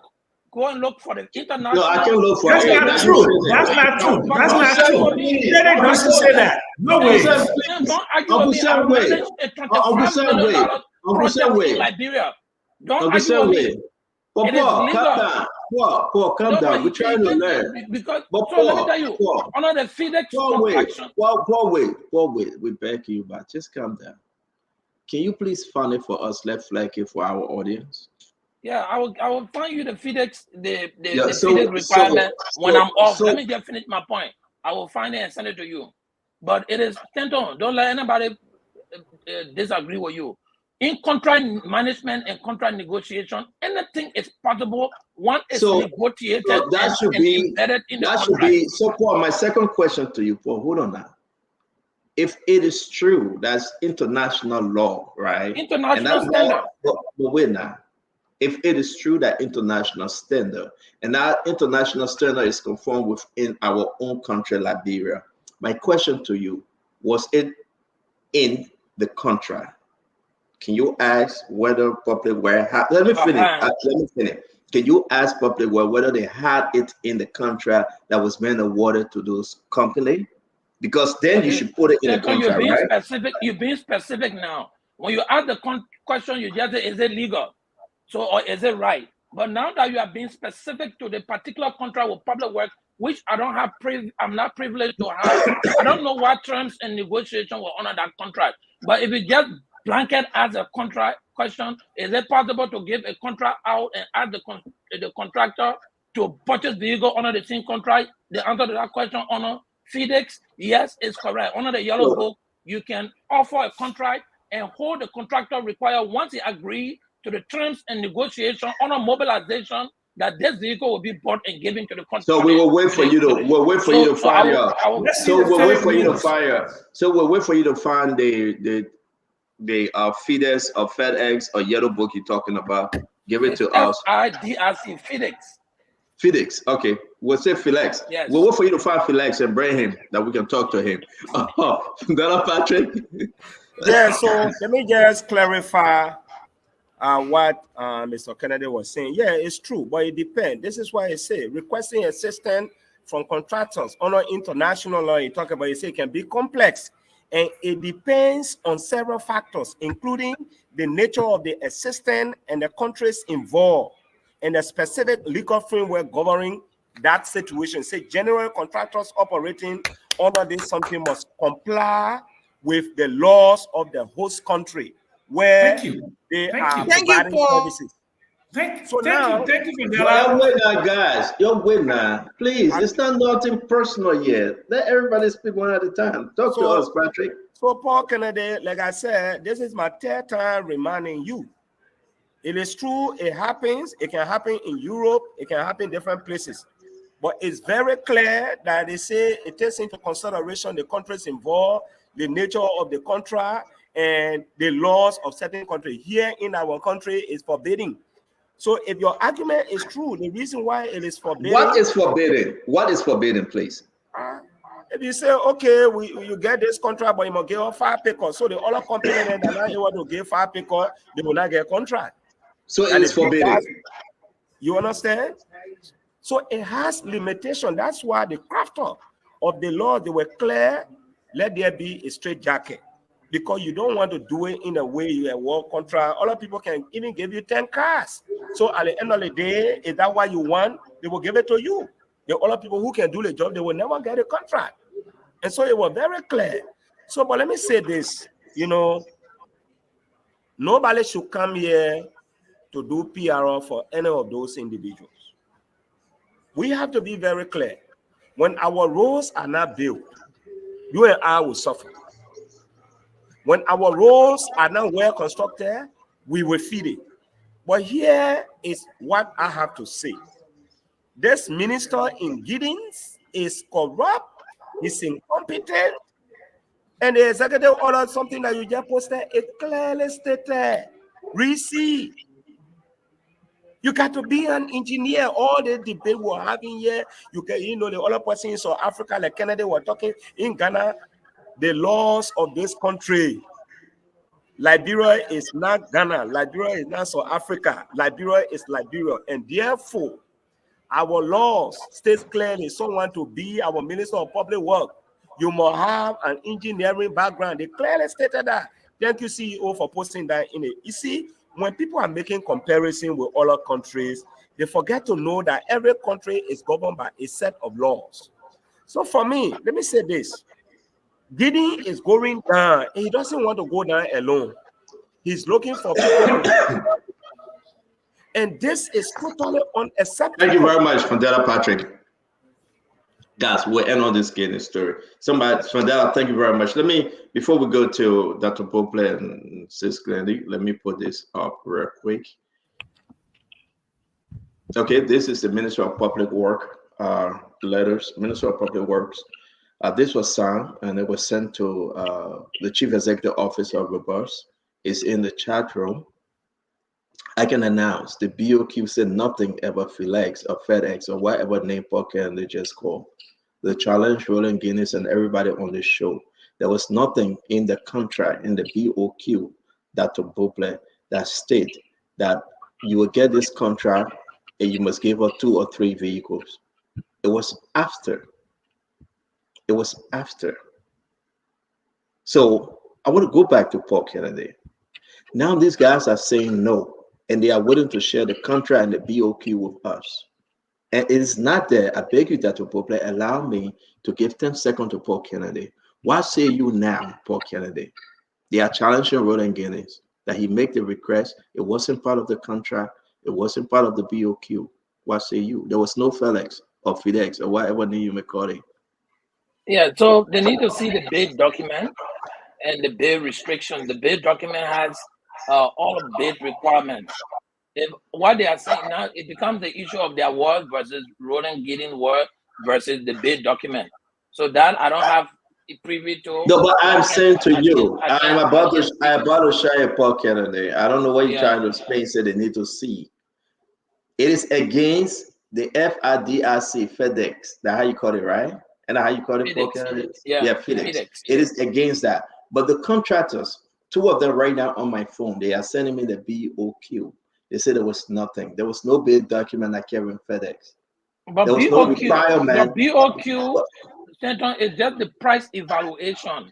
What they are sending all the document. I'm saying the contract and the BOQ. That, but man, you hearing me bad? Don't spin it. I'm saying the people say it wasn't there. They are sending all the document for you to see. There were no FedEx, there were no FedEx, there were no FedEx, any way you call it. Yeah, my man. The person it wasn't there. Then you still trying to spin around. I'm not justifying anything on behalf of people here. When you ask the question, there was no requirement for providing any vehicle. I was responding to the question you asked in the big blue sky. Now that you're being specific to this fact and saying it is not mentioned, there's nothing I can submit. And another thing, I agree with you. I gotta go to Dr. Pople real quick. And was specific on what is able to happen. Again, I agree with you. Look at the line that they put the blue to, right? So, Dr. Pople, Roland Guinness went to the Senate. And he said, well, I apologize. We didn't go through the PPCC process, right? Dr. Pople, again, I know you're waiting for the president, but this is a talk show, right? But here we are. Roland Guinness is saying in this letter, let's read. It has been accepted by the Ministry Procurement Committee and approved by PPCC. Did he lie in his letter?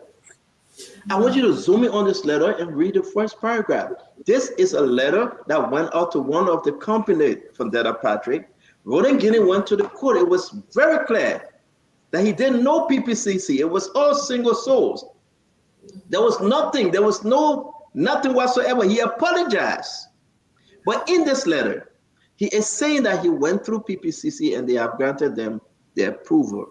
So it's conflicting. Like Uncle Sam would say, I'm conflicted now as to where is the true road in Guinness. You're saying one thing to the lawmakers and you're writing contract behind the scene that is contrary to what you just told the Liberian people. Dr. Bobler, let's talk. So business people are not volunteers at the Red Cross. They are business people and they have profit motives. If in the contract, which doesn't look like it's here, there are requirements to provide anything, that quid pro quo thing, you will pay.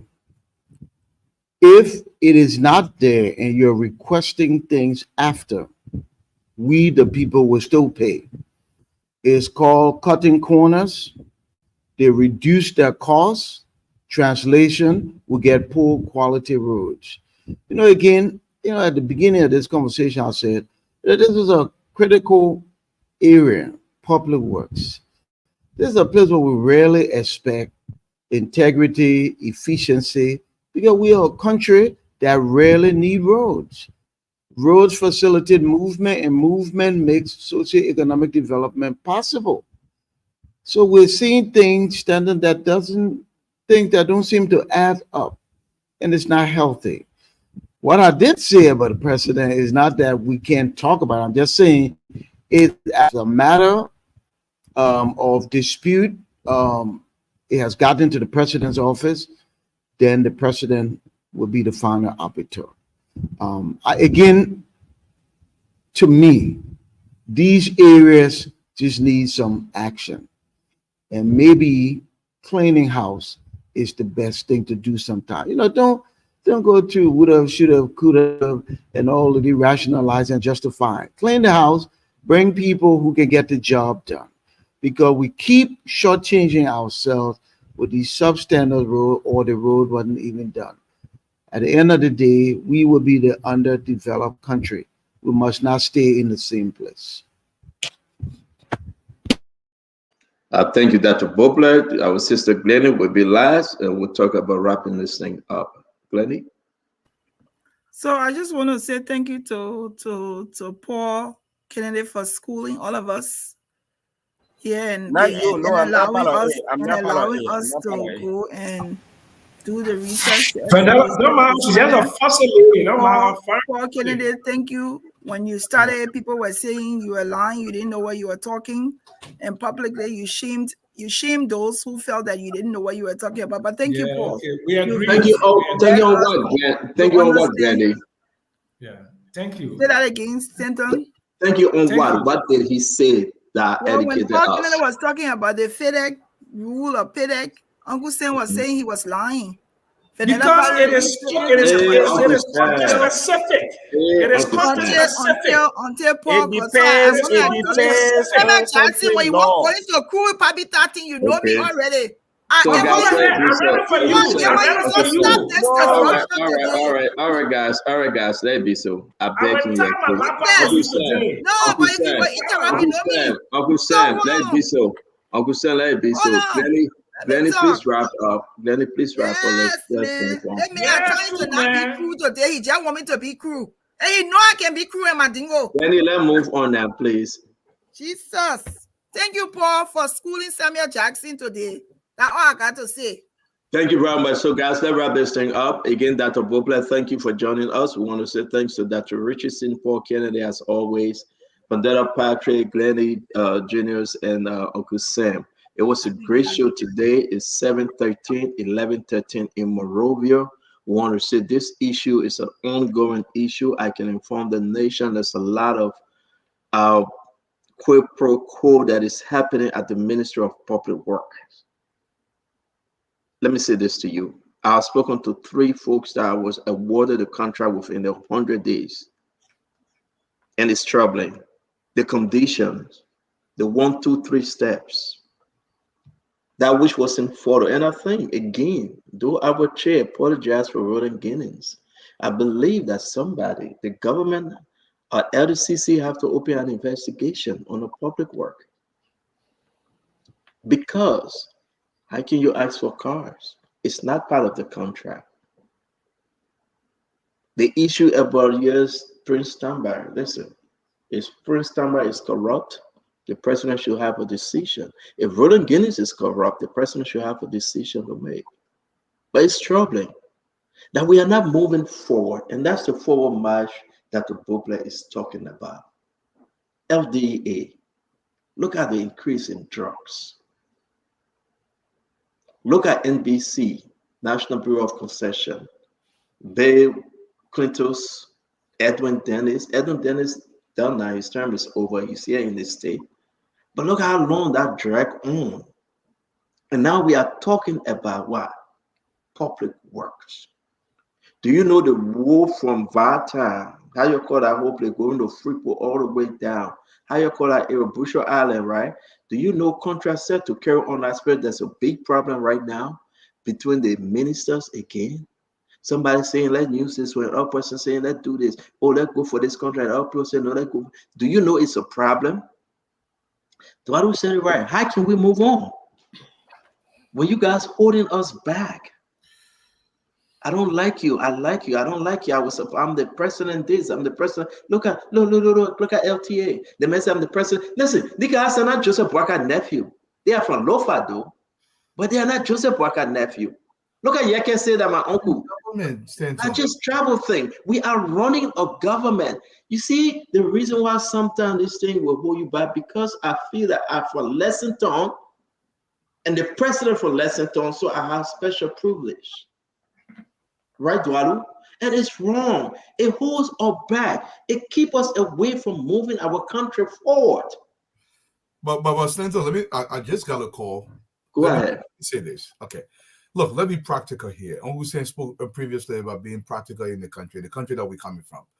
There's an understanding that the Honorable Giddens had an agreement with these companies to purchase these pickers. It's part of their contract agreement. Even though I would not do it that way, I would do it entirely differently. Let me interrupt you. Say there's an understanding. I have the contract of two of them. They said no. They are challenging Roland Guinness. So where the understanding coming from? Where the understanding is coming from, because the roads have to get inspected. The argument was made on paper. That's why I'm asking. If you say there's an understanding, do you have documents? I don't have the document with me yet. Okay. Listen, I want to put this forward. We're from a country where these roads have to get inspected. I will maintain the fact that the approach is wrong.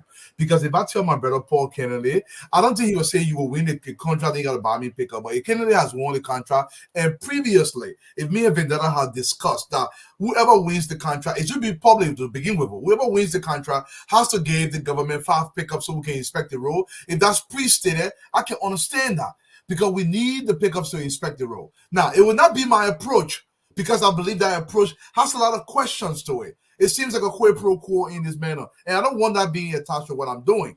But by the same token, you're going to be practical here. How are these roads going to be inspected when the government has no money?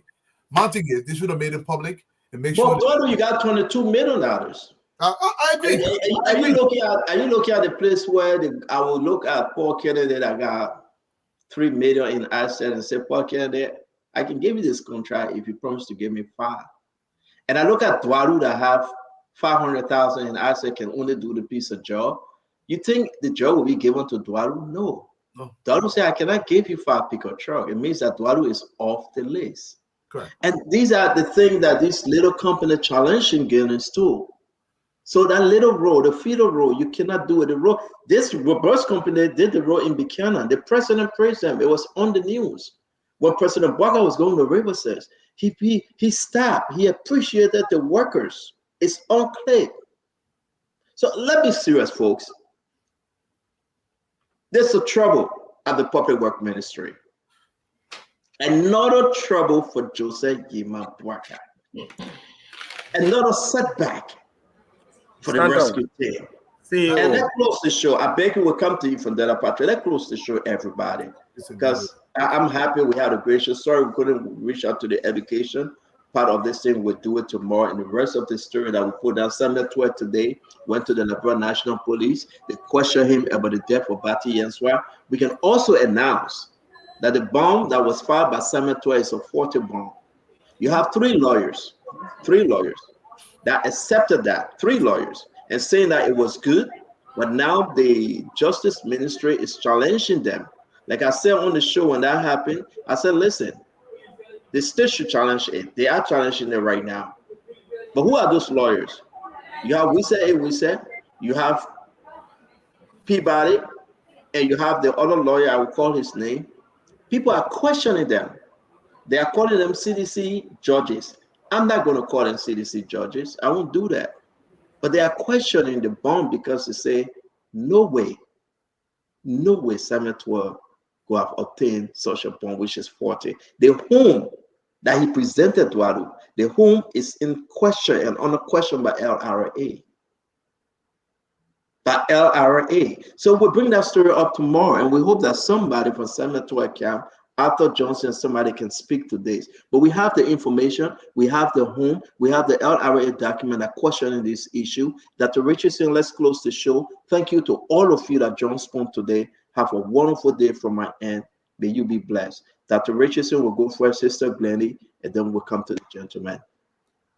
So I started the show by basically summarizing what I read in Front Page Africa that stated Minister Giddens was charging or stating that Minister Tamba was insubordinate. That's the gist of the story. But as things unfolded here today, we heard more.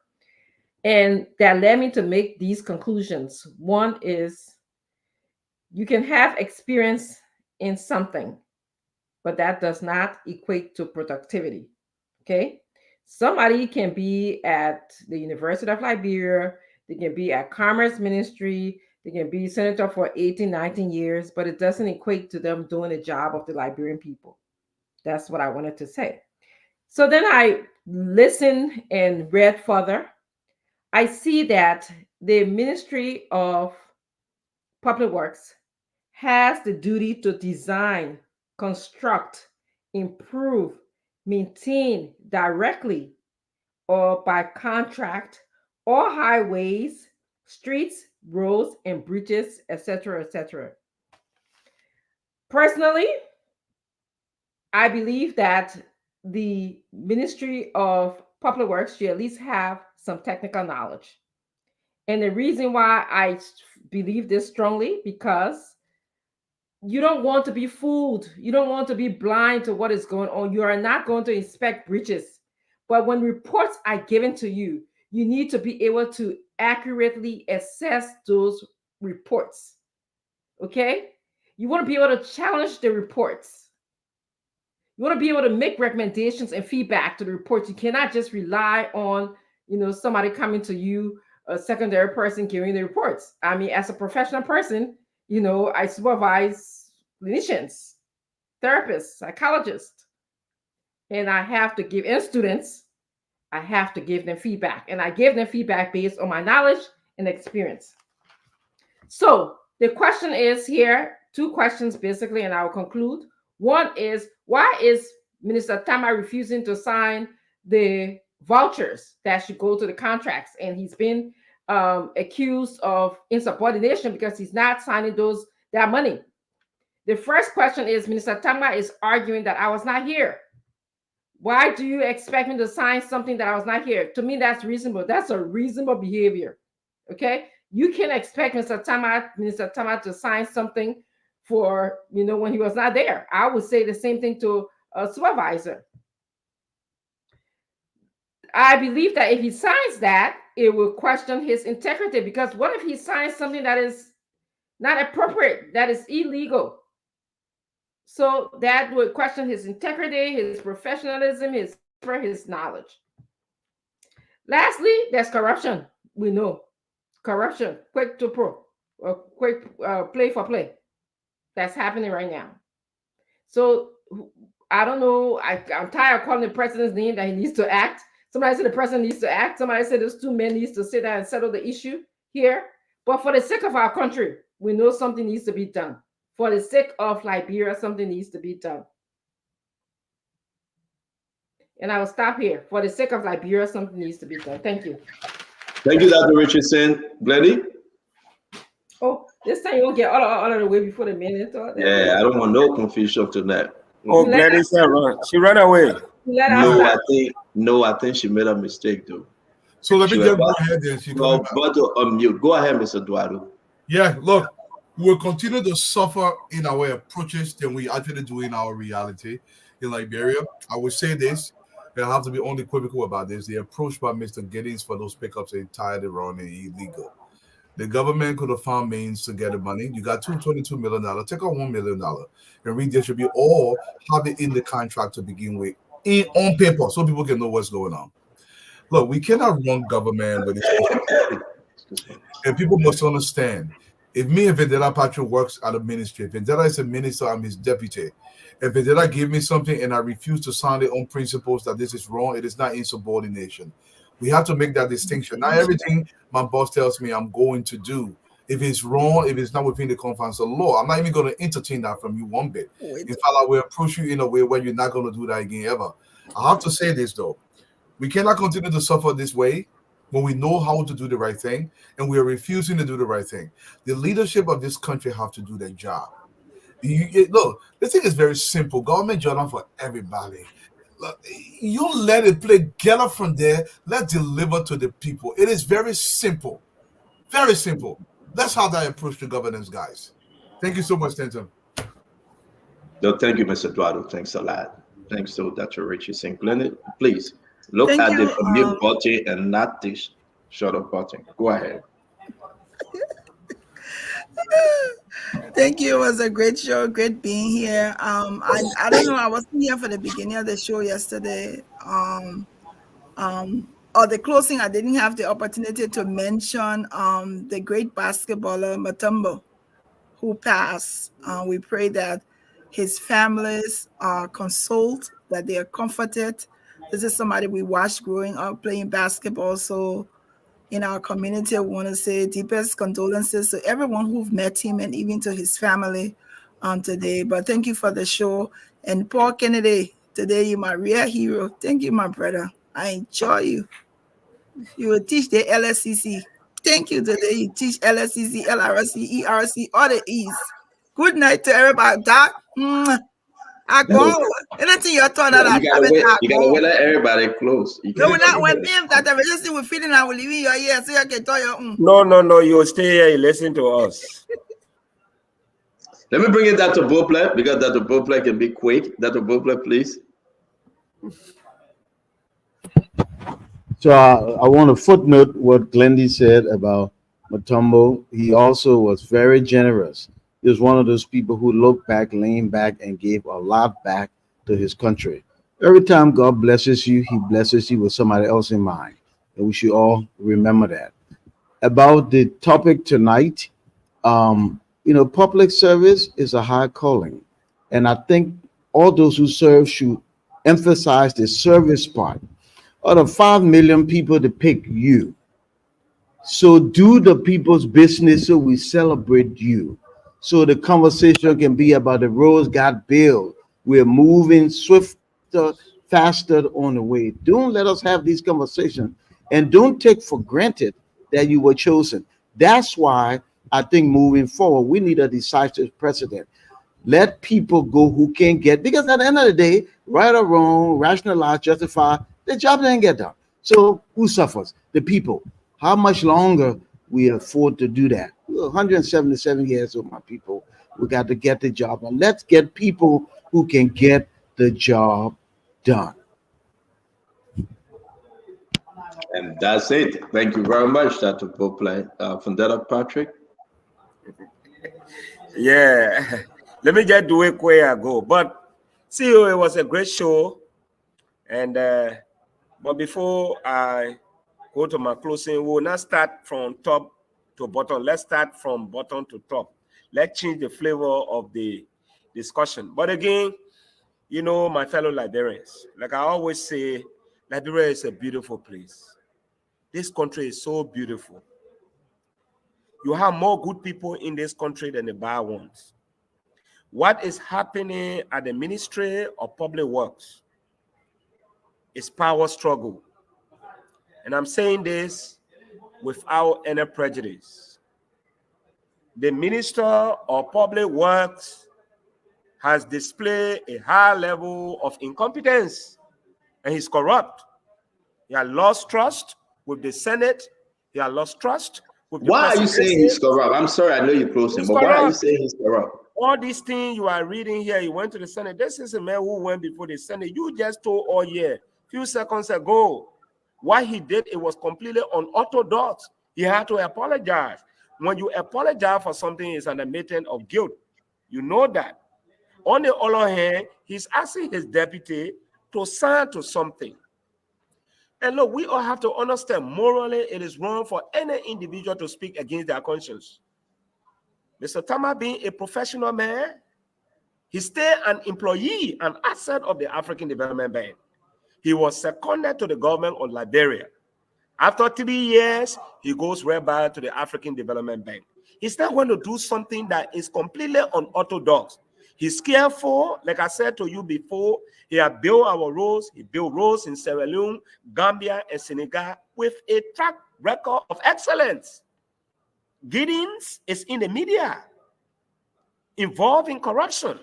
And one thing, if I was the president of the Republic of Liberia, to have even issued a warning letter, and one of the reasons he indicated, he said, why the deputy had to go with the president to Canada after receiving a presidential mandate through the office of the Minister of State, that Mr. Tama, you should follow the president to Canada.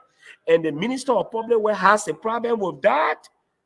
That is a total disrespect to presidential mandate. Remember, he was appointed to work at the will and pleasure of the president. If the president selects your deputy to say, you know what, let a man follow me. They selected both of them to go to China. They went to China. They say, you minister, go back and take care of things. Let your deputy follow me to Canada. And the minister is saying that that was a gross insubordination. He stopped the man from going. And Prince Tama told him, he said, look, if you don't want me to go, write the president, at least, but I cannot defy the presidential order. Finally, Liberia must understand this. Not everyone is corrupt. There are some good people with good intentions want to build this country. But again, business as usual. A Prince Tama did not have a substantial, professionally equipped job with the African Development Bank. If like regular other deputy ministers, but now all those vouchers who have been signed. Do you know what happens? This man is a technical man. You constructed the roads. The man wants to go and see. I was not there when you awarded the contract. And it's true. Gideon was the first to be confirmed. He came, he did not wait for his deputy, he awarded the contract. Fine. The man came, I will work with them. But when it comes to signing, I'm not going to sign something I did not award. That is not a gross insubordination. I want to agree with Mr. Dralu. So again, as we close tonight, I want us to understand that the Ministry of Public Works, they say when you hold rope, hold bush. Tonight, Liberians are aware that the responsibilities of the Minister of Public Works, it is completely technical, and it points to the fact that one must be a technical person to hold that position. So by extension, I'm hesitant to say, or I am compelled to say, that the Minister of Public Works must be somebody with technical skills, not somebody with marketing background or administrative background, because you cannot go supervise and somebody say they roll here, they all roll. You don't know anything.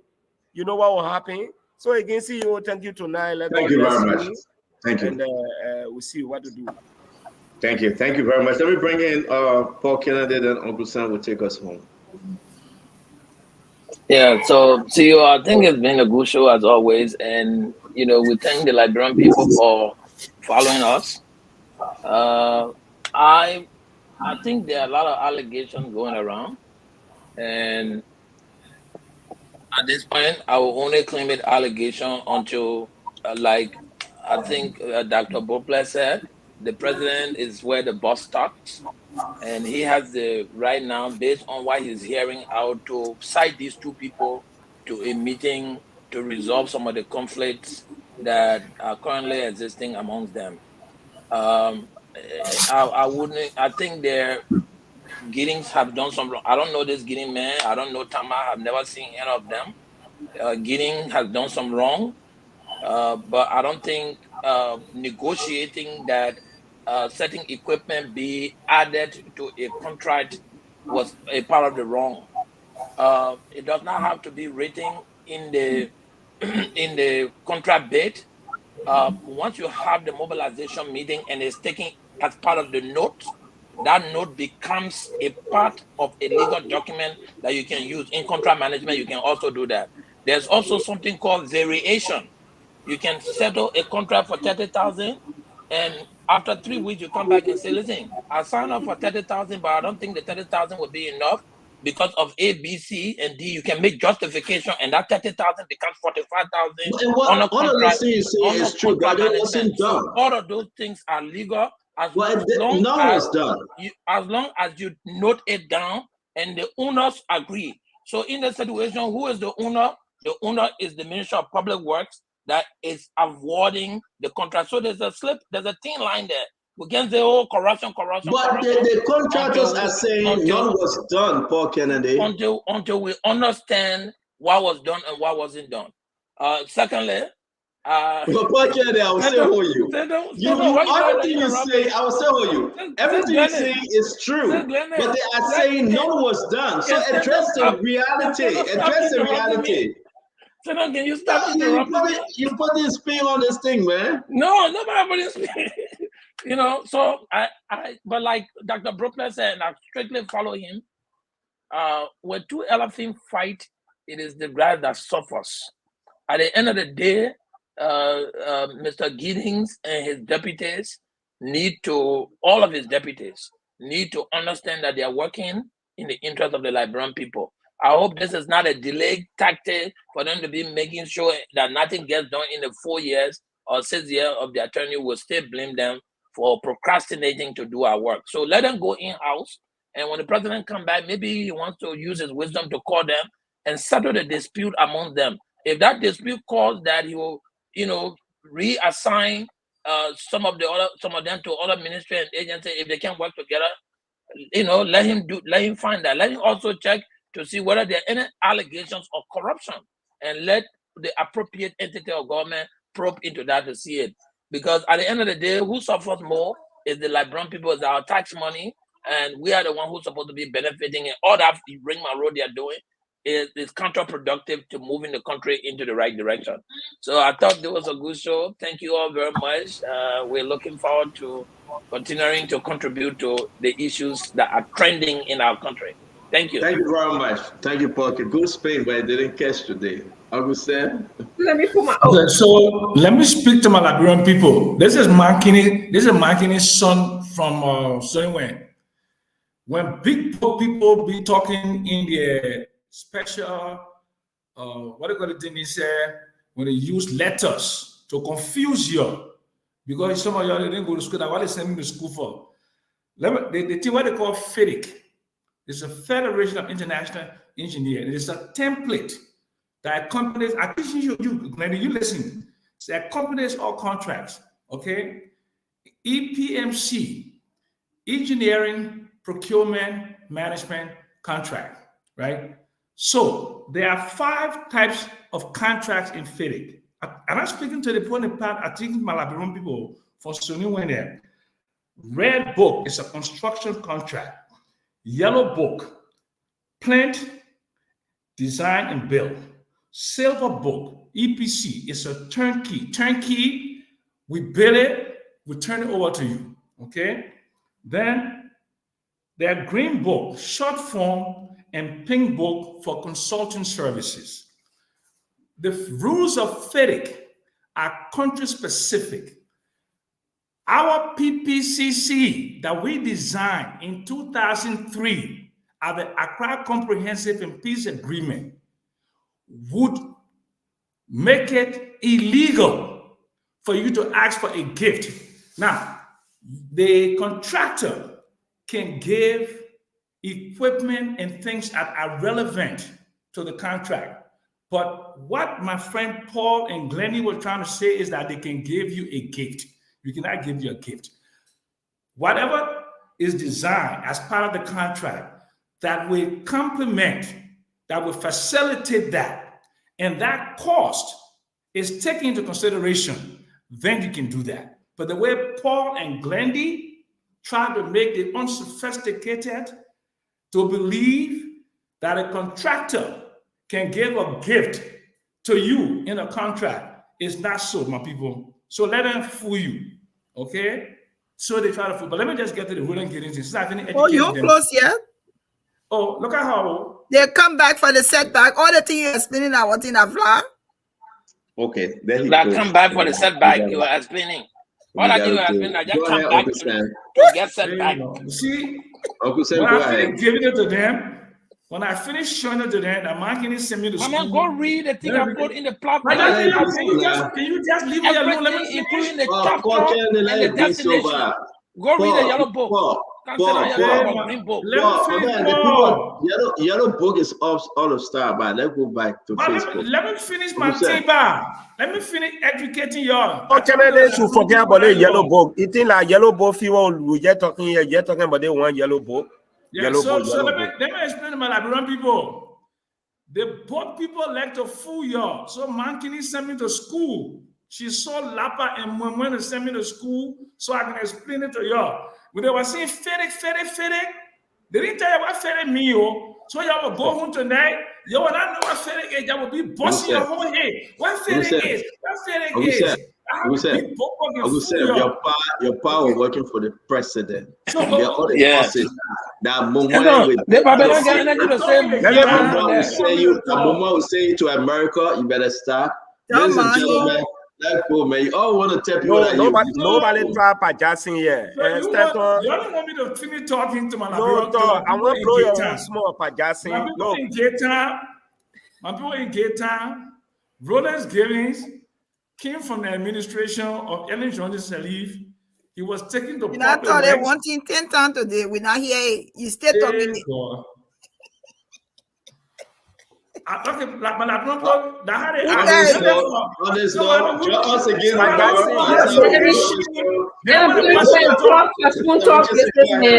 Pajasin, just speak Basso and close one time. Because when you speak English, you will not just speak Basso.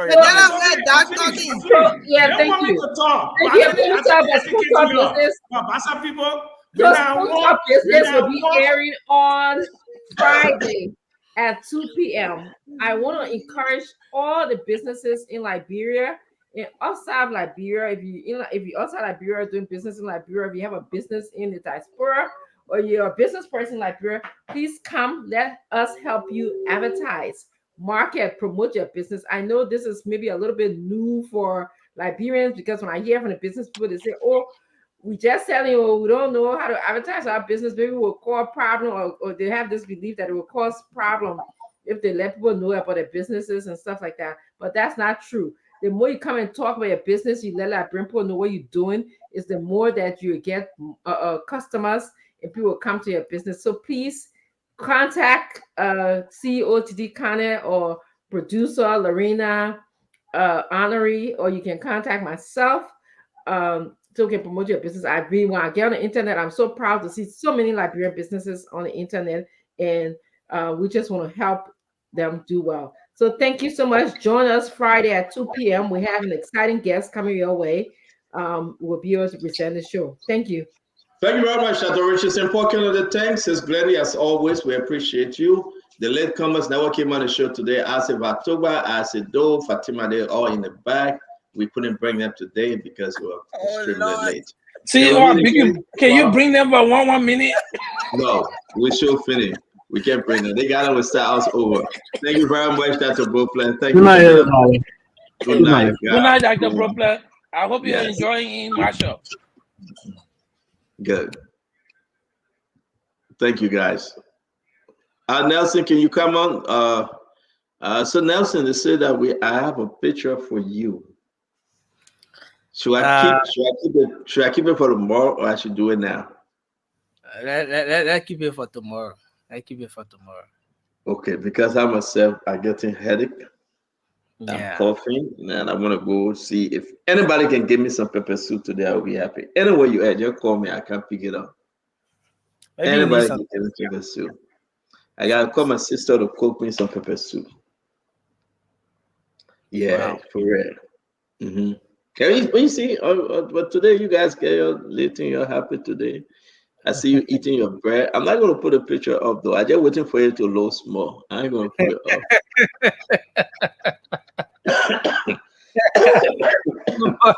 But I thought you promised a ceasefire. You know that. No, I did, but in time of peace, you prepare for war.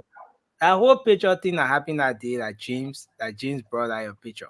I got no problem. I read it for it. I'm not gonna put a picture. I'm not asking who brought it up or who didn't. I'm just saying in time of peace, you prepare for war. When the man say he going for a peace talk, know that he planning something different. You know, and you know me. You might begin. I can't do that to you. No, I won't do that to you. I'm just saying to you that in time of peace, prepare for war.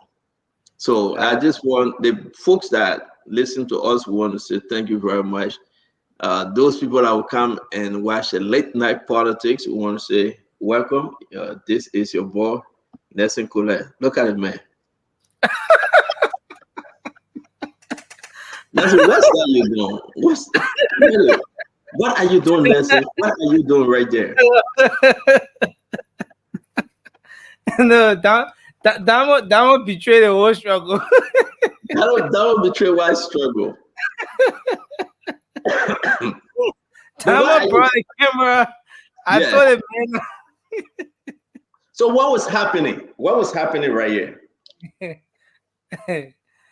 I don't know what to say. So I had come from town. You explain time. You explain, yeah. What was happening, right? What was the situation right there? The photo looks edited. In fact, in the demo edited the photo, you cut something and put something there. So is that full of bread in your hand? Is that full of bread? No, not full of bread. That fancy bread there. Oh, that fancy bread. So what was in the foil? What was in there? So it was spaghetti and the beans, you know, and a little bit of egg on it and stuff like that. Yeah. Spaghetti and beans. Yeah. Spaghetti and beans and it had egg on it. And I was just trying to. So what you doing? You putting it in the bread like a sandwich, right? No. Like this, you can put it in the bread. You just have a bite of the bread and then the spaghetti. Well, why is that in a plate? You had it in a plastic though. It's in the foil paper because I didn't have plate in the car, so. Oh, it's just to go. It's just to go. Yeah, immediately when I got it. So you got it from home? You got it from home? No. I got it Where from you got it nearby. from? I got it from nearby one. There's a place around the station where they fix a very nice stuff like this. Yeah. But So see, they call it play nearby? No, you and James feel that you can mess with me. So let's talk. Do I'm not well, but I will talk it today. They call it play nearby. And Lababido. Hola. So that Lababido. Lababido spaghetti. But yeah, that would betray the struggle. We understand. You said that we understand you betrayed the struggle. But let's talk about it now. I thought you married. See, you are not married.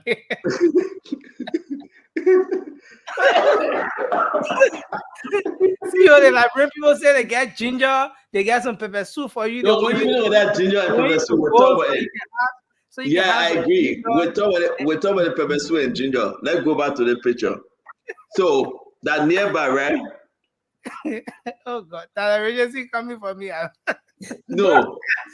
Actually, Nelson, you're sorry. Are you eating like that? Yeah. That originally we're talking about the picture I bake. You don't interrupt our picture. So I came back and I beg you. I'm sorry. Mommy sent me a text and he wanted me to say a happy birthday to Oma Jenny Kilby Wright. And I didn't get a chance to do that. I saw it late, so I'm happy that I party that you guys are on. Can you please let's give her a shout out, please? Yeah, Oma Jenny, happy birthday to you. Thank you, Dr. Richardson. Dr. Richardson said happy birthday. We'll do it tomorrow. Dr. Richardson, but you always point people show. All right, bye-bye. Right. See you later. Bye, see you. Rush me off the show, bye-bye. Yeah, let's go back to the food. Oma Jenny, happy birthday. Dr. Richardson say happy birthday to you. Nancy, so this is for Lapa Bido. It's a Lapa Bido spaghetti there. So I'm trying to understand, Nelson. So you left your house. You getting good now. Your salary is good. You told me today say I can announce. You doing good stuff now. So how much for this? This entire set was around 600. So it's like $3.50, $4. Yeah, around $3.50. $3.50 US. Yeah, so it's a little over 600 LD. So it's around $3 to $4 USD. Oh, if you were to convert, yeah. So is this your afternoon lunch? Is this your breakfast? What is this? Is this your dinner? What is this? Oh, it was the first meal because when I went out. What time you had this? Oh, yeah, see you. They wanna eat. So you look at Nelson. That $4 food he eating.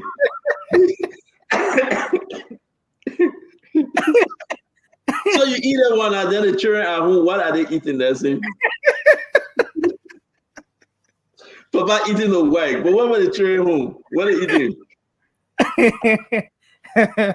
So somebody saying this is the first phase. So you got second phase and third phase. So this is the first phase, right? This is what, but this was around 4 p.m. Around 4 Okay, p.m. so you say almost between lunch and dinner. Maybe that's some people dinner, maybe that brunch, whatever you may call it. But you had this, then well, you had soda with it. You got what, Fanta, Coke. What did you drink? It was a Sprite. You got Sprite. Yeah. So the Sprite came with it too. Everything at $3.50. Yeah, everything included. So you just go and call it $3.50. Bam, you gone. You pick it up, you gone, right? No, you have to make selection. So they issue. But let's keep it up. I want people to take picture. Let's keep it up.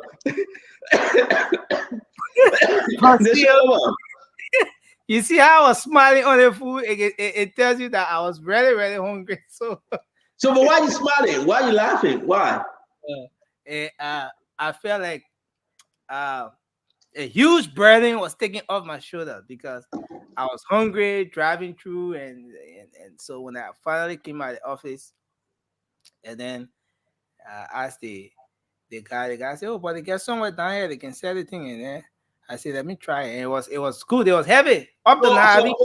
So you bought it after taking pay, or you bought it before taking pay? So when you got your paycheck, the first thing you do, you buy $3.50 Lapa Bido. Megan, you're not telling me to leave the man. This man and James ran with only 25 years ago picture. You were celebrating. Now you're telling me to leave the man. How can I leave him? When he was putting my picture on, my Yoga Gary picture, my Buckwheat picture, you were celebrating. So let's talk about the bread, though. Was the bread enough, or you had other pieces somewhere? Oh God, this was the only bread I came with. Like so the bread was enough. It wasn't enough, but the spaghetti is heavy all by itself. So just a little piece of bread would not. Yeah. Oh, the bread have flesh in it. Flesh in that bread. We're looking at it. But what she gonna give you the whole bread? What she call it? Well, just a piece. That's how they do it according to this package.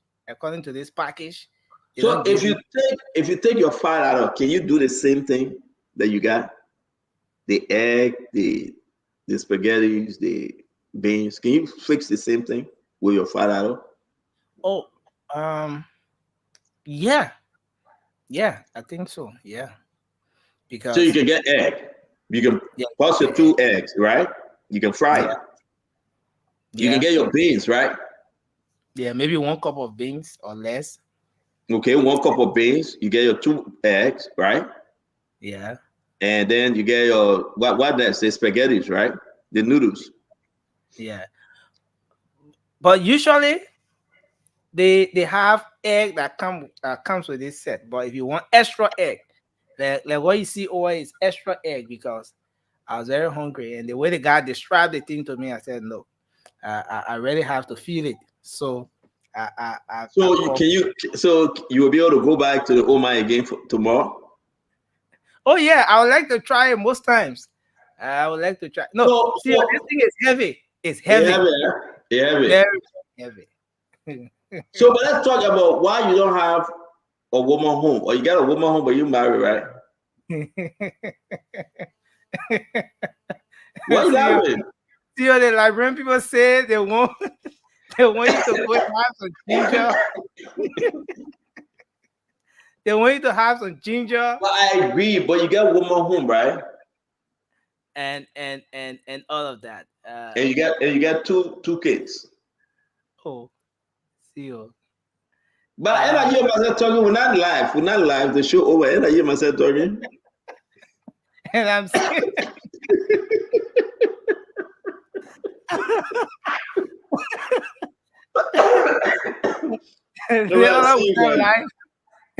Let me go and see you, bye. No.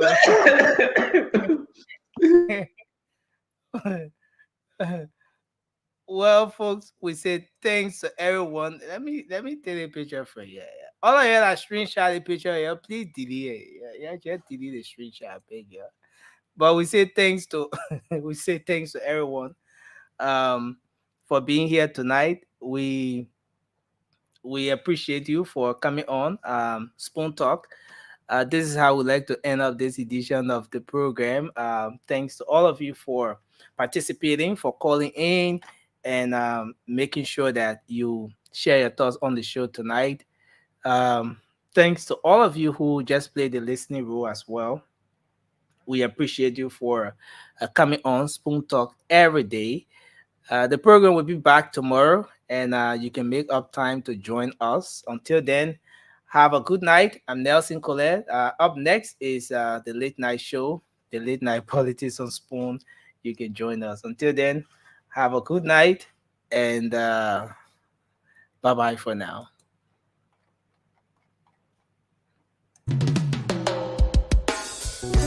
Yes, sir. A special one from the CEO, Stan Tony with the spoon. And your boy, Friday the